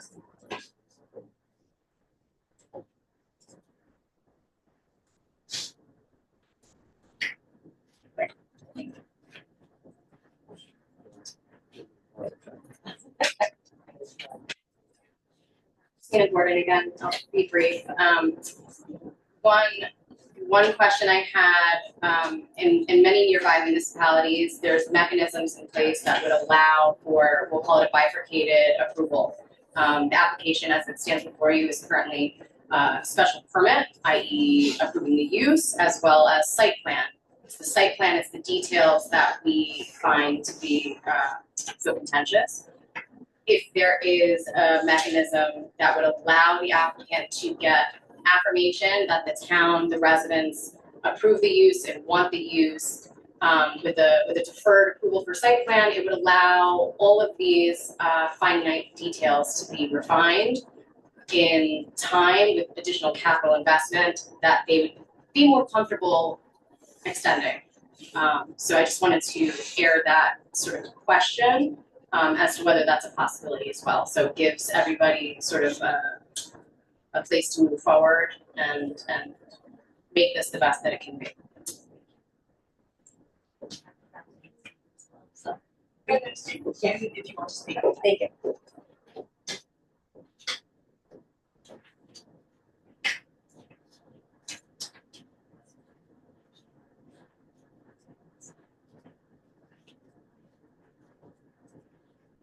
Hi everyone, my name is Sherry Beck. I live at 234 North Woodley Street. I am the CHRO of the Naugatuck YMCA. However, I'm not here to speak about my work. I have been a former summer camp director for the Y, and we have some parents of the camp that wanted to attend and they were not able to attend. Is it okay if I read something from one of them? Okay, so this is from Charles Rodriguez, 689 Pine Street, Naugatuck, Connecticut. The Naugatuck YMCA is a positive force in the town. It provides many of the residents in the town and in surrounding municipalities with services and opportunities that benefit the individuals and enhance the reputation of the town and its residents. My son has participated in the summer camp and before and after school since he was 5 years old. These programs have provided him with experiences and connections that have assisted him in developing social skills and a sense of belonging. He has grown in his ability to socialize and communicate with his peers and individuals of all ages. As the nurturing and safe environment provided has allowed and encouraged him to reach out and connect with other campers and the staff. Allowing the Naugatuck YMCA to go through their plans to purchase property to establish a camp that can provide more services and service more children and the adults and the residents of Naugatuck and surrounding towns will be to further enhance the reputation of Naugatuck. This decision would send a message to all the days of, I like this line if I can find it. This decision would send a message to all that the days of Naugatuck being a declining factory town are quite quickly fading in the rearview mirror. I would encourage this commission to view a positive decision in this matter as permanent, that Naugatuck is no longer a town in economic decline or distress, and it is a municipality that is furthering its reputation as a destination for families and residents to come. Thank you. Excuse me, is that in writing? Is that signed by that gentleman? Just an email, yes. Do you want me to I would submit it for the record so that it may be viewed by the public if they want to view it. This is just a clarification. These plans were underneath Sabine grade again. A clarification that these plans, this is actually an overlay of the new plans using their grades. All the other plans pulled from prior development with survey by whose name is AJ DeRogers. RJ DeRogers, which is actually still indicated on these plans. And I found that the part of the property that was open, which is traditional for LIDA, if there's tree cover, it tends to get distorted or inclement in the weather during phasing. It's matching up over here, but it is not matching up over here, which was the problem here in the end when I actually inserted that plan. They're almost dead on here. They're barely off. That was the whole point of putting this plan up here. But over here, the 730 comes in here on this one, but the 730 is literally down here on this one. So I still question the whole base map. Okay. That was the only answer. Any other comments from the public?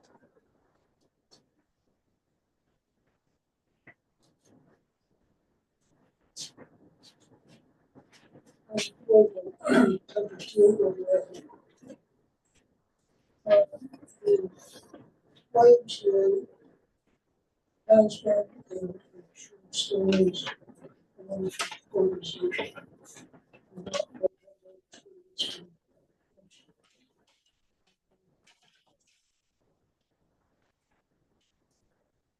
Everything about this looks good except for it's working. And the property in general has major failure. That is one.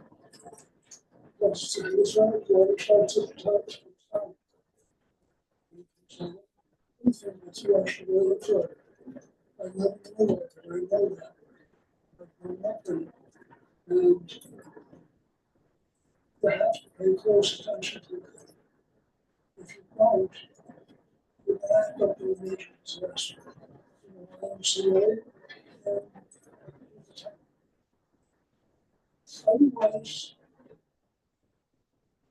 the idea of it is good. Figure out a way to,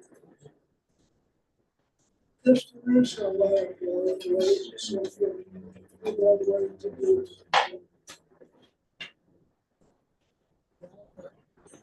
It's fun. The system proposed for things.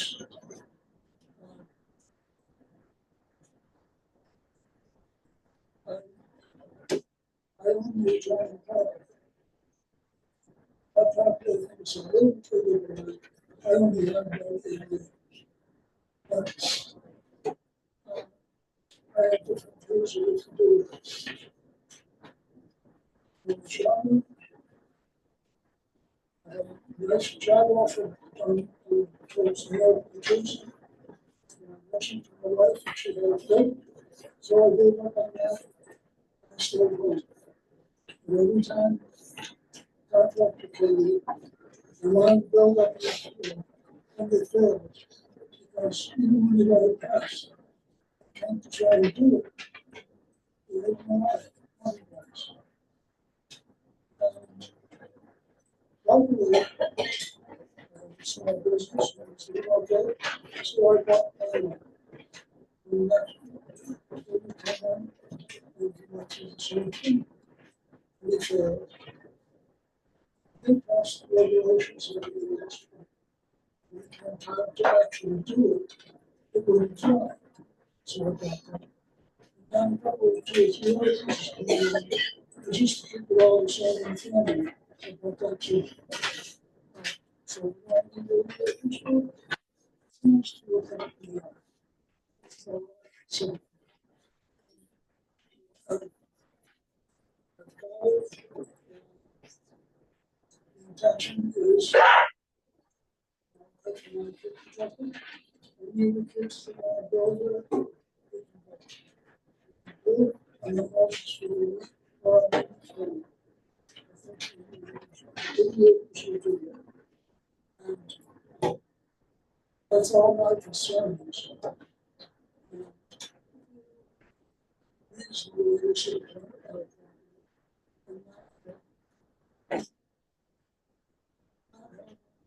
operating Walmart. We all know it's true.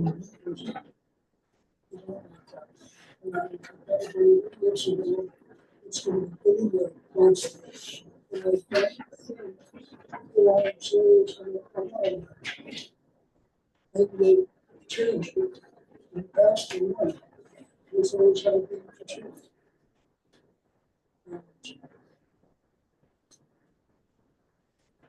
Other than camps of the local and the drainage.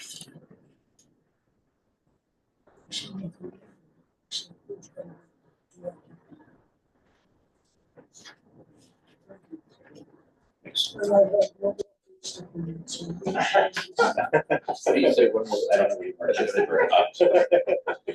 Anybody else from the public want to make a comment? You wanna go online, Laura? Yeah, one person on my, they're not saying anything. We have, they want to make any.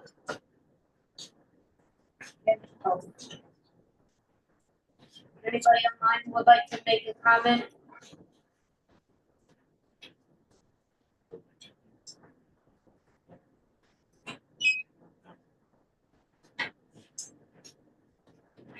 Close, make sure that any questions about these items we discuss. Plans. We have plans.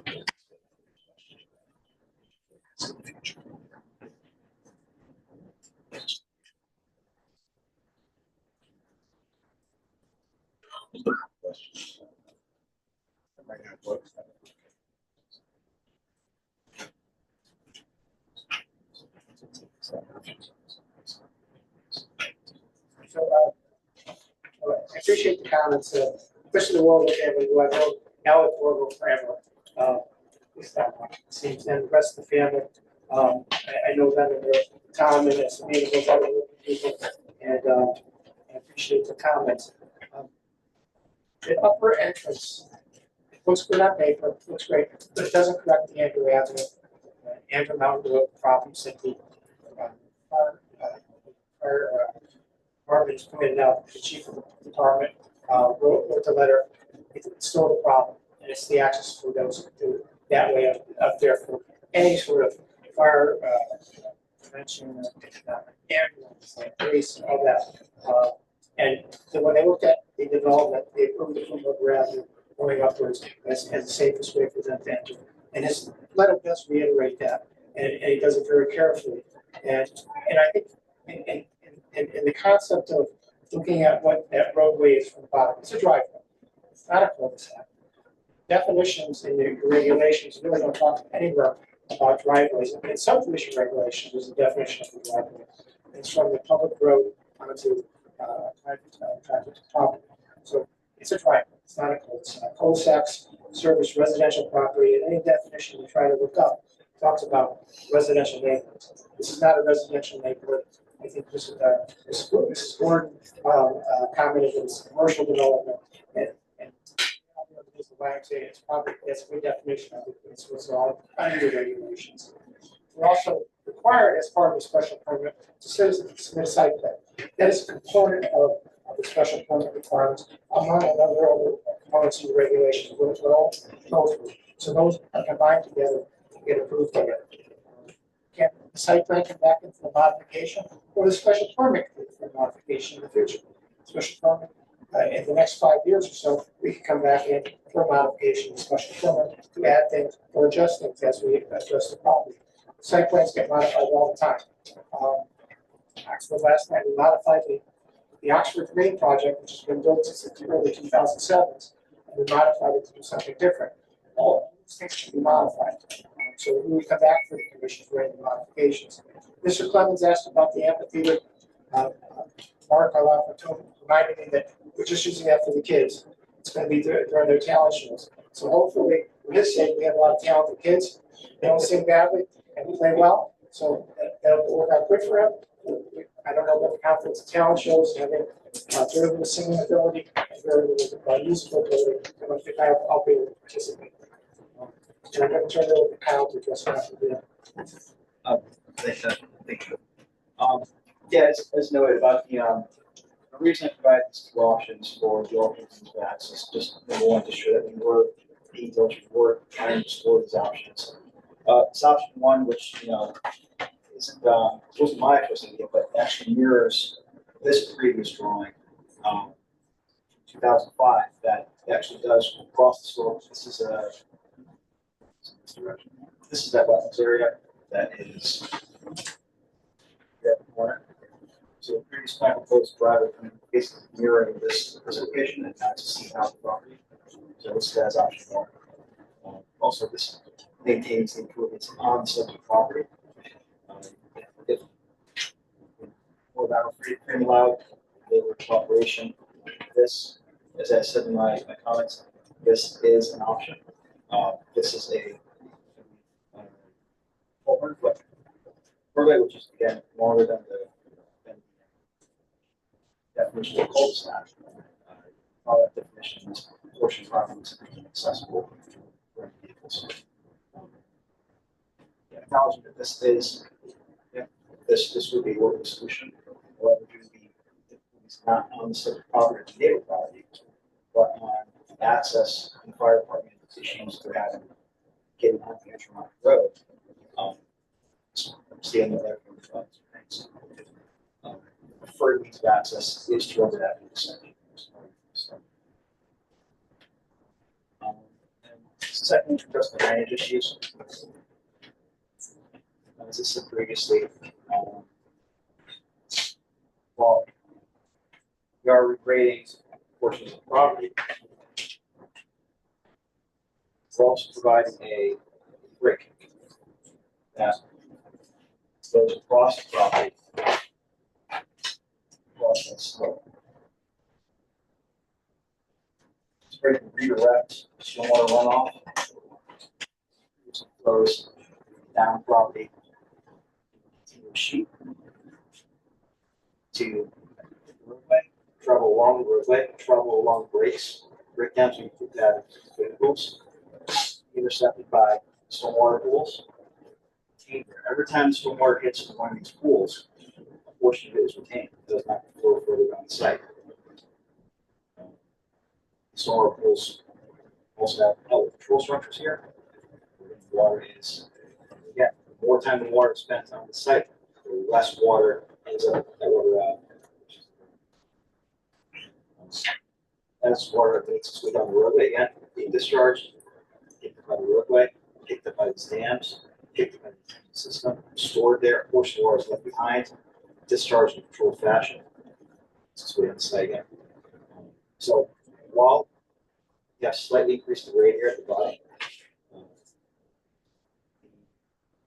that comment has to take into consideration improvements to the sidewalk, slowing the stormwater as it comes across the site. By all these check dams, by stormwater ponds, not quite micro pools anymore, there's more standard stormwater retention structures. Between this and the micro pool, which is smaller series. And so, take great pains to take all this into consideration and it's reformed. So,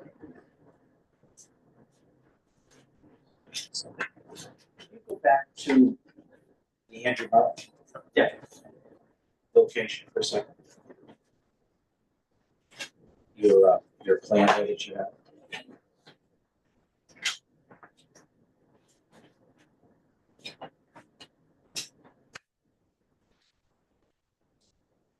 The shaded areas, portions of the. And those are all houses there, correct?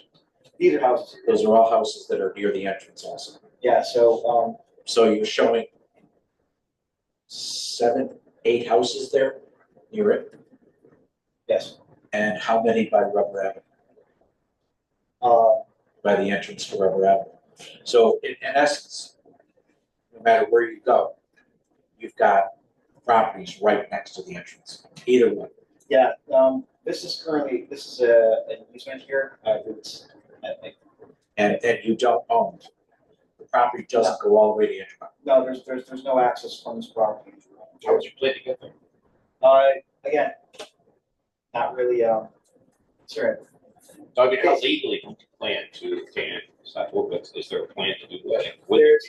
There's a 50-foot wide easement that goes from the corner of Andrew Road to the neighboring parcel. There's I think it's owned by the town of Naugatuck for the gravel road that travels across the top of this hill slope. So we would need permission either from yours is asked, which I don't expect to be done. I think that's an access way to the property of the Wilmots going up. That's where the Mission 22 hike goes, correct? That's out of the Wilmots property. I don't think that's part of the parcel the YMCA is looking at. So you wouldn't have So you would have to, Unless you receive permission, you wouldn't have, you don't have You're direct a neighbor. connection to rubber, to Andrew. No, there's no direct connection. I mean, the neighbor, the owner of the stadium parcel, having quite local wanting access through this easement across their property and onto that road. Which again, if we ignore property lines, is a shorter road. It is a flat road here. It's going to be being more the ownership of property to access for emergency vehicles, not across this roadway, but to this point, along the existing public. Again, I really want to get home, set this home that this was definitely explored. This access here, which again, it's Congress said is absolutely not an ideal solution. The only reason this was included was because it was this.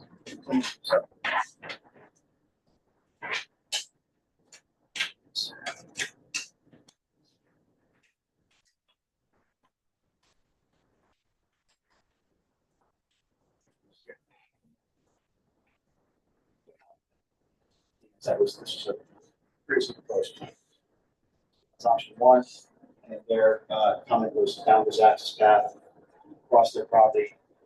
And it's definitely a short driveway. Has its own challenges, has its own issues that let's to keep this access, which is previously proposed by previous developments that were trying to get.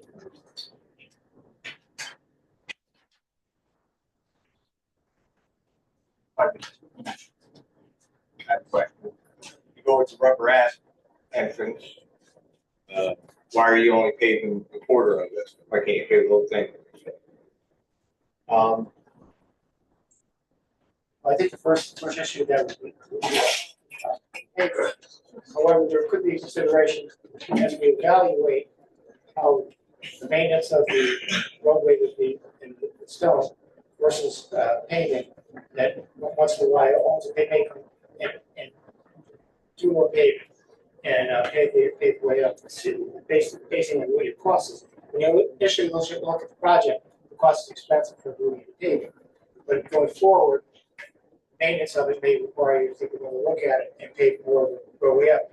Because we treat it as an impervious surface in our calculations, the 2024 guidelines that we've complied with for stormwater management aren't going to change. So from that standpoint, we're going to probably change that. We'll probably go back to commission and advise you what we're going to do. And that's going to be a number of evaluation. And Mark and I were just speaking to that. Mark Lafayette and I, that may be a consideration. It's going to cost you X amount of dollars on an annual basis to maintain that road. What's the overall capital cost of paving it? And we eliminate that overall cost, amortize that over a number of years. So it's going to be mathematical equation for you to make a determination. Cost is obviously one first thing to think about. Also with summer camps, and yes, there is some challenges with this roadway, obviously. But at the end of the day, every single summer, not every single, but I will say 90% of summer camps that you enter, you're entering in on some type of process or dirt driveway. It adds to the ambiance of camp and leaving, the urban setting and entering into a summer camp setting.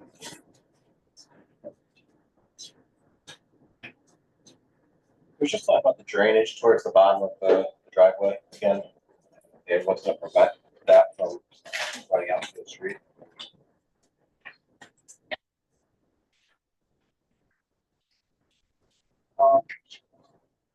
Well, as I noted, currently the idea is that by preventing slowing that water across the length of the site, this becomes less of an issue. By providing 700 feet of paved surface before Borough Avenue, that the gravel runoff will become less of an issue. Picked up by not only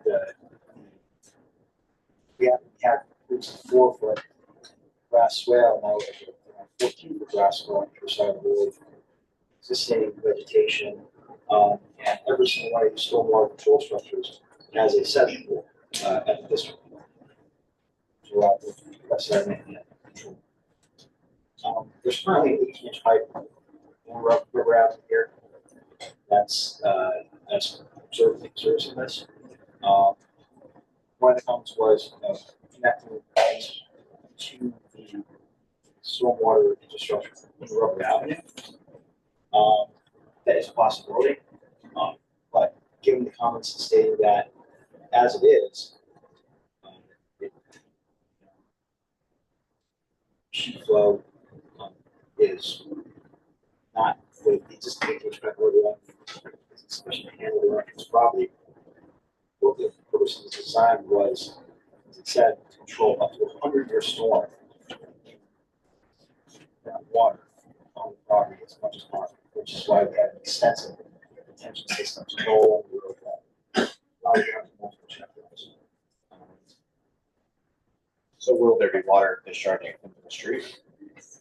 So right now we have no hard connection for water discharging into the street. It's the water. The discharge points closest to the road are here and here, which are actually behind the existing stone wall, which I'm not shown here. There's kind of depression here before the street. Comments were made about stormwater control structures past the driveway. Also the possibility of being able to use elastic retention systems to control structures instead of going instead of a well spreader, which is what is the property connected directly to that storm.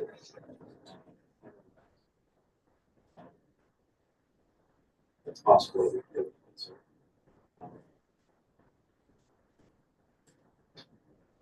I don't know if it needs to be considered. I guess that's, I mean, with the concern of the property being so close to the bottom of the driveway, is there concern that runoff is going to reach?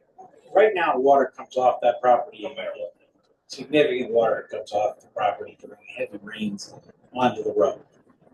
That happens all throughout town. He's proposed structures that will at least make it no more than it is, probably significantly less in most storms. Now, when you get to the 100-year storm, you're going to get as much water probably coming off the road as comes off it now. I think he's met the requirements, and I think there'll be an improvement in the 1, 2, 3-year storms because the water's collecting in those pools. Isn't that one of the goals of the 2024 Stormwater Island to get down to the 1 year? Got to engineer for that 1 year storm as well. That's correct. One of the guidelines is the water quality bond storm, which is Quality of life. water quality. It's traditionally described as the first inch of rainfall across the entirety of the site. The idea being that the first inch of rainfall will collect any 3 pollutants distributed across the site. Your stormwater design has to provide adequate storage volume on the site to capture that water and not let any discharge within the area. This design does that. This design also provides emergency overflows, level spreaders at each one of these discharge points. According to my analysis, those won't be used for 100-year storms. We have smaller discharge pipes to at each location that will slowly discharge the water while retaining the remainder of the water to allow sediment to settle out, to control outflow, and ultimately to keep that water on site in these pools until it's completely evaporated. Retaining water on site, it discharges slowly into, especially the downhill where it's going to end up. So I think that will contain it a little bit. The stormwater guidelines in 2024 required you to do 103% reduction. So that's the number it works at. So that's how it's designed. So the flow of the water is going to be cut down. It's not going to come straight flow downhill. It's going to be hitting all those switchbacks and be contained that way. And once you get on the roadway, it's just going to happen. There are catch basins on the roadway. It was like 4 I've counted. The town has been going around building catch basins on a regular basis, and pretty much everyone's street. I think the chairman walks by most of them all the time, he's probably got them all counted. And the screening for the bottom, because we did see the pictures, the last meeting. Was there any revision with the actual bottom without changing this view? So the revisions to the bottom, with regard to the view, were we removed the parking lot in place, which were major offenders. Right. So those being gone, we put screening at the corners of the road, at this point here. The guard hut or guard shack?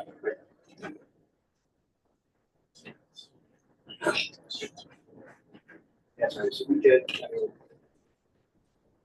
So really the only thing that's within sight would be the guard shack and trucks. there's a few streetlights which aren't gonna be out there, I don't think the idea is to have those on the.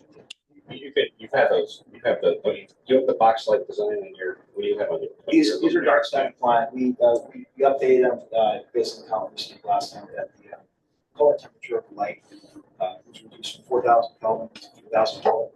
What's the frame of it? Is it shining, they're shining down? They're shining down, they are dark sky compliant lights. Okay. Like I said, the comment we received was that the temperature of the light was in middle color. The height of the pole was, the height of the pole was reduced, it was showing as 14.4 now the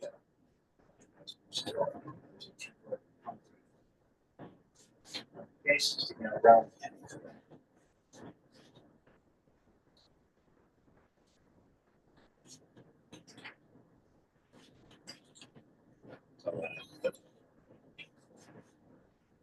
Anything else, commissioners?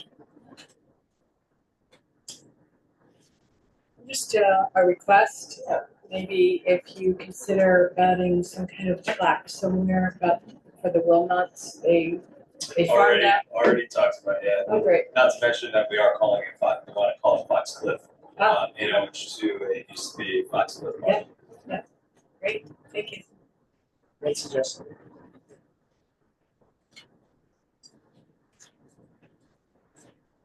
Good. So we had, you good, Ned? Nothing from the legal point, the only issue for me was the stormwater guideline calculation to ensure that there's compliance with that, and that other access way, doesn't seem to be any legal right access to come in. Same time, I don't know if you're, at one We point, need to address that. Well, wait, let me just say, I asked the question because this commission doesn't determine titles to land and properties. That's not their role. They're not allowed to do that. So unless it can be shown that there is a right of access to that, that this applicant has, then that's something that I will discuss with the commission, but I really want to know what the answer was, and I'm being told that there is no title that allows access without some permission from some third party. That's what I'm hearing, and if that's correct, then my advice to the commission during its deliberations will be one thing. the only other consideration, during this, Patrick, was early on in the discussions, matter of fact, when the Water Pollution Control Board, Wright Road, has a 50-foot access way onto the property that's deeded as part of the maps for the Wright Road subdivision. When we talked to the Water Pollution Control Board about just running a sanitary sewer line through there rather than doing the roadway and moving the cul-de-sac up, and they agreed to do that. So so there's no deeded access way onto this property owned by the Wilmots. Questions for you. One of the questions was, can you approve just the special permit without the site No. plan? So it was brought up, I don't know if it was. No, not, all right, state law. And the way this application specifically is designed, the site plan is an application for a special permit a site plan is one of the requirements of a special permit application. You can't really divide them up. They're inextricably intertwined. So you can't separate one from the other. And that would be, there's all kinds of statutory timeframes that would be disrupted. There's no mechanism I see that would allow for the bifurcation of this type of an application. Someone asked that question. That's my view.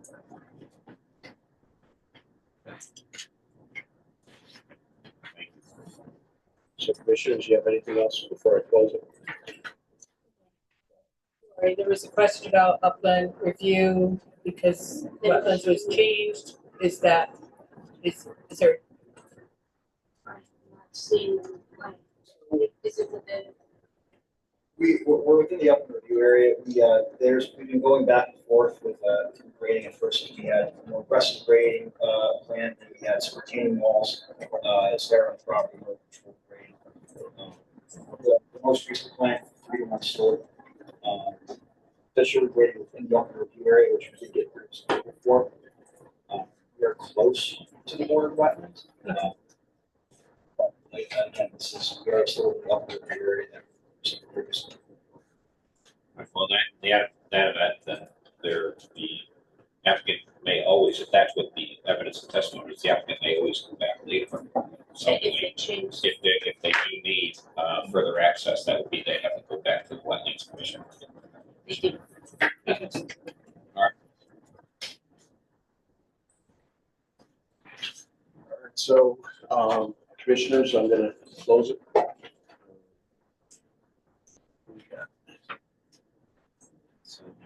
I'm gonna close the public hearing. The special permit application for the proposed camp facility for the property located at 308 Guntown Road, applicant Naugatuck YMCA, December 17th at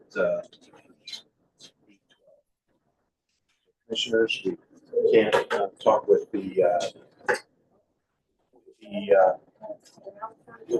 was that? I just closed. So we can't talk with the applicant or anyone else at this point. So it's just an internal discussion with us. So we're not gonna vote on it tonight. We're gonna vote on it next meeting. We have time frames. Excuse me, where are we on the time frames? Where are we on the time frames? The extensions are done. They have to close it tonight. Right, I had, the agenda was 10:28 was the public hearing. So they used up their extension time. Okay. For the public hearings. And now we have 65 days to actually. Right, I didn't know.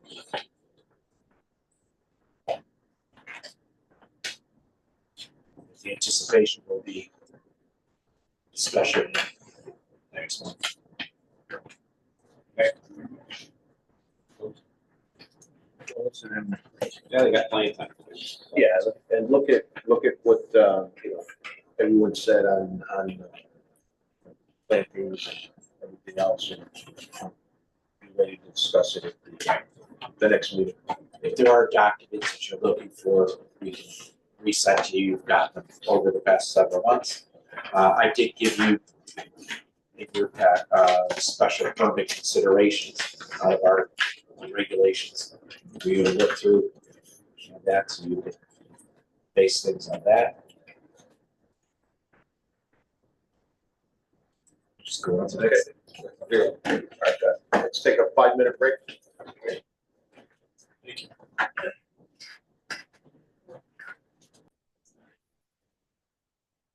We're going to continue the meeting.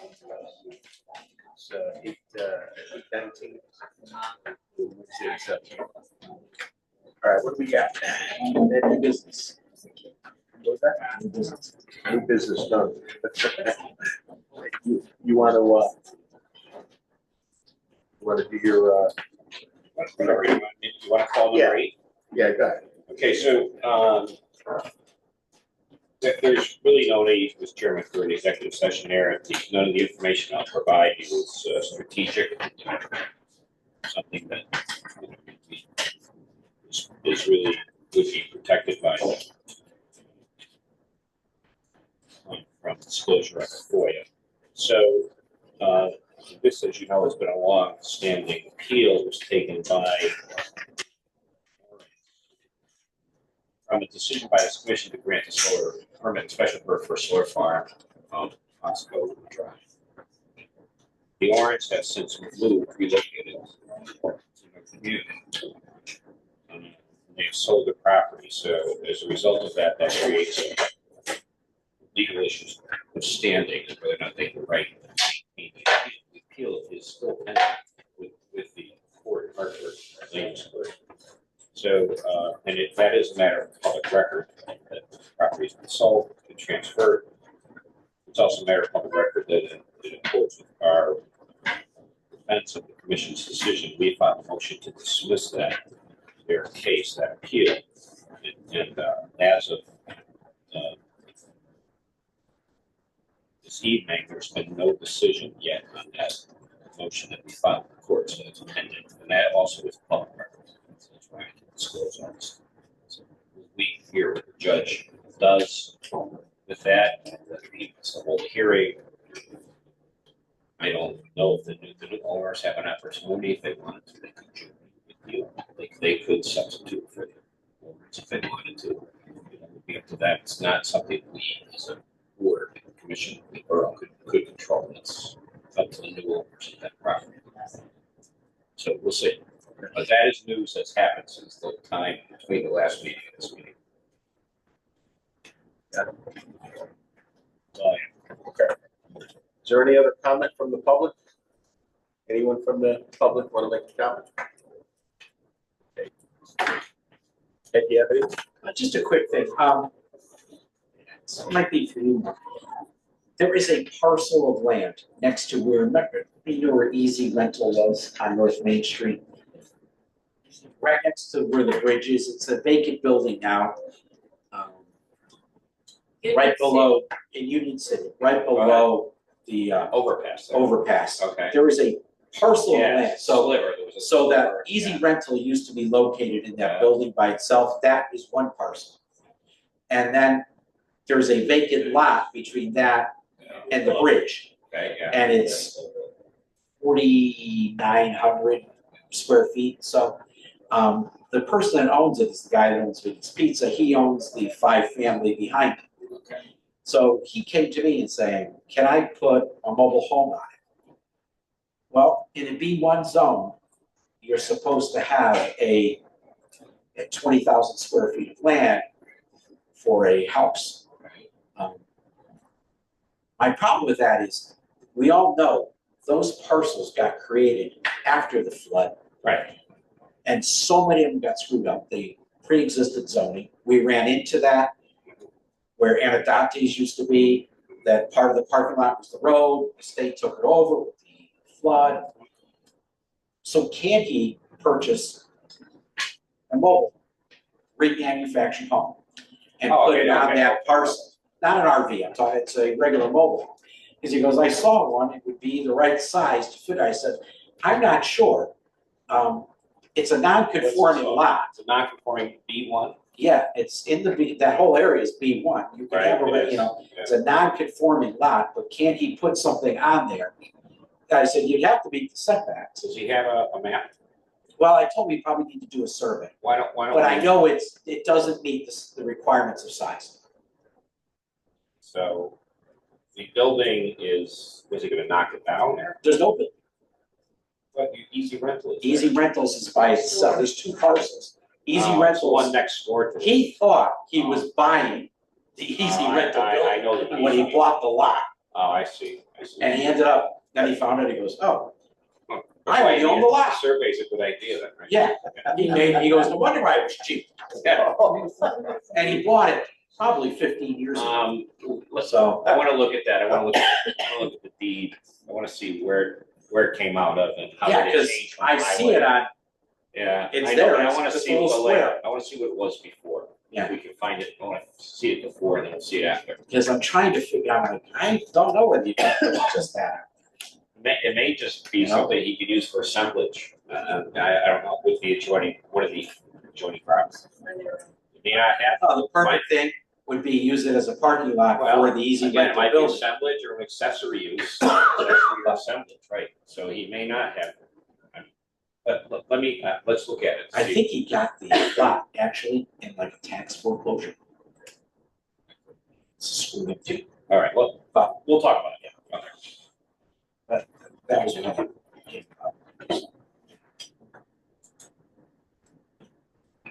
That's it. Anything else?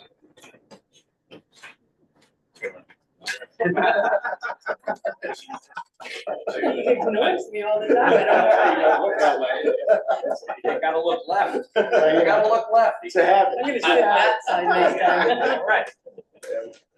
Look at my wife, yeah. Our staff has been doing such a good job of getting signs down and taking signs. But people are now tacking them way up high on poles. Yeah. I'm sure you. How do you get there? I see that. How do they bring them out? They must be going out in the middle of the night. It must be because they're there. No, And they're not there, then they're. They're good there. sized nails, you can't just rip them. Right, right. So, I've been going up with like a cutter, trying to reach. I'm like, yeah. okay. Which is good. Flamethrower. Yeah. But if that keeps happening, I don't know what we're gonna do, but it just makes the town look ugly. And the other thing is it's come up before, but I wanna push it a little bit more. And especially this last time I had to recuse myself to sit out there. And sitting out there is no fun when you go to any commission. Why does anybody want to come to a commission when you go out there, you can't hear a thing, you can't see a thing? So how can you inform yourself, rightly so? Two city So- Burgesses right there, who better talk to IT. But that's why about I'm saying it, because it's come up before. And they're working. Well, but that, I've heard that too, and it just Been never going on for happens. years. I know, right, and it's not fair to the people that we serve, and we Not to need have to a do fight. something about that. It's just, it's rude, if nothing else. It's coming. Here's the other thing. Because I've been sitting in here, you can't hear. And it's gotta come from you guys. I mean, we're not gonna put this in our budget. These came from Gene Rayburn and Match Game. Remember that show? I mean, But I mean, it just, How old are you? Great. we just need to update some Yeah, things, and this is one of them, just not fair to the people. That's why I moved this closer, because people say they can't hear when they're on Zoom, Yeah, and you can't even hear here. Well, the thing, you're just like Mr. Wergo was talking, I was like, I had to really listen, and he's facing us.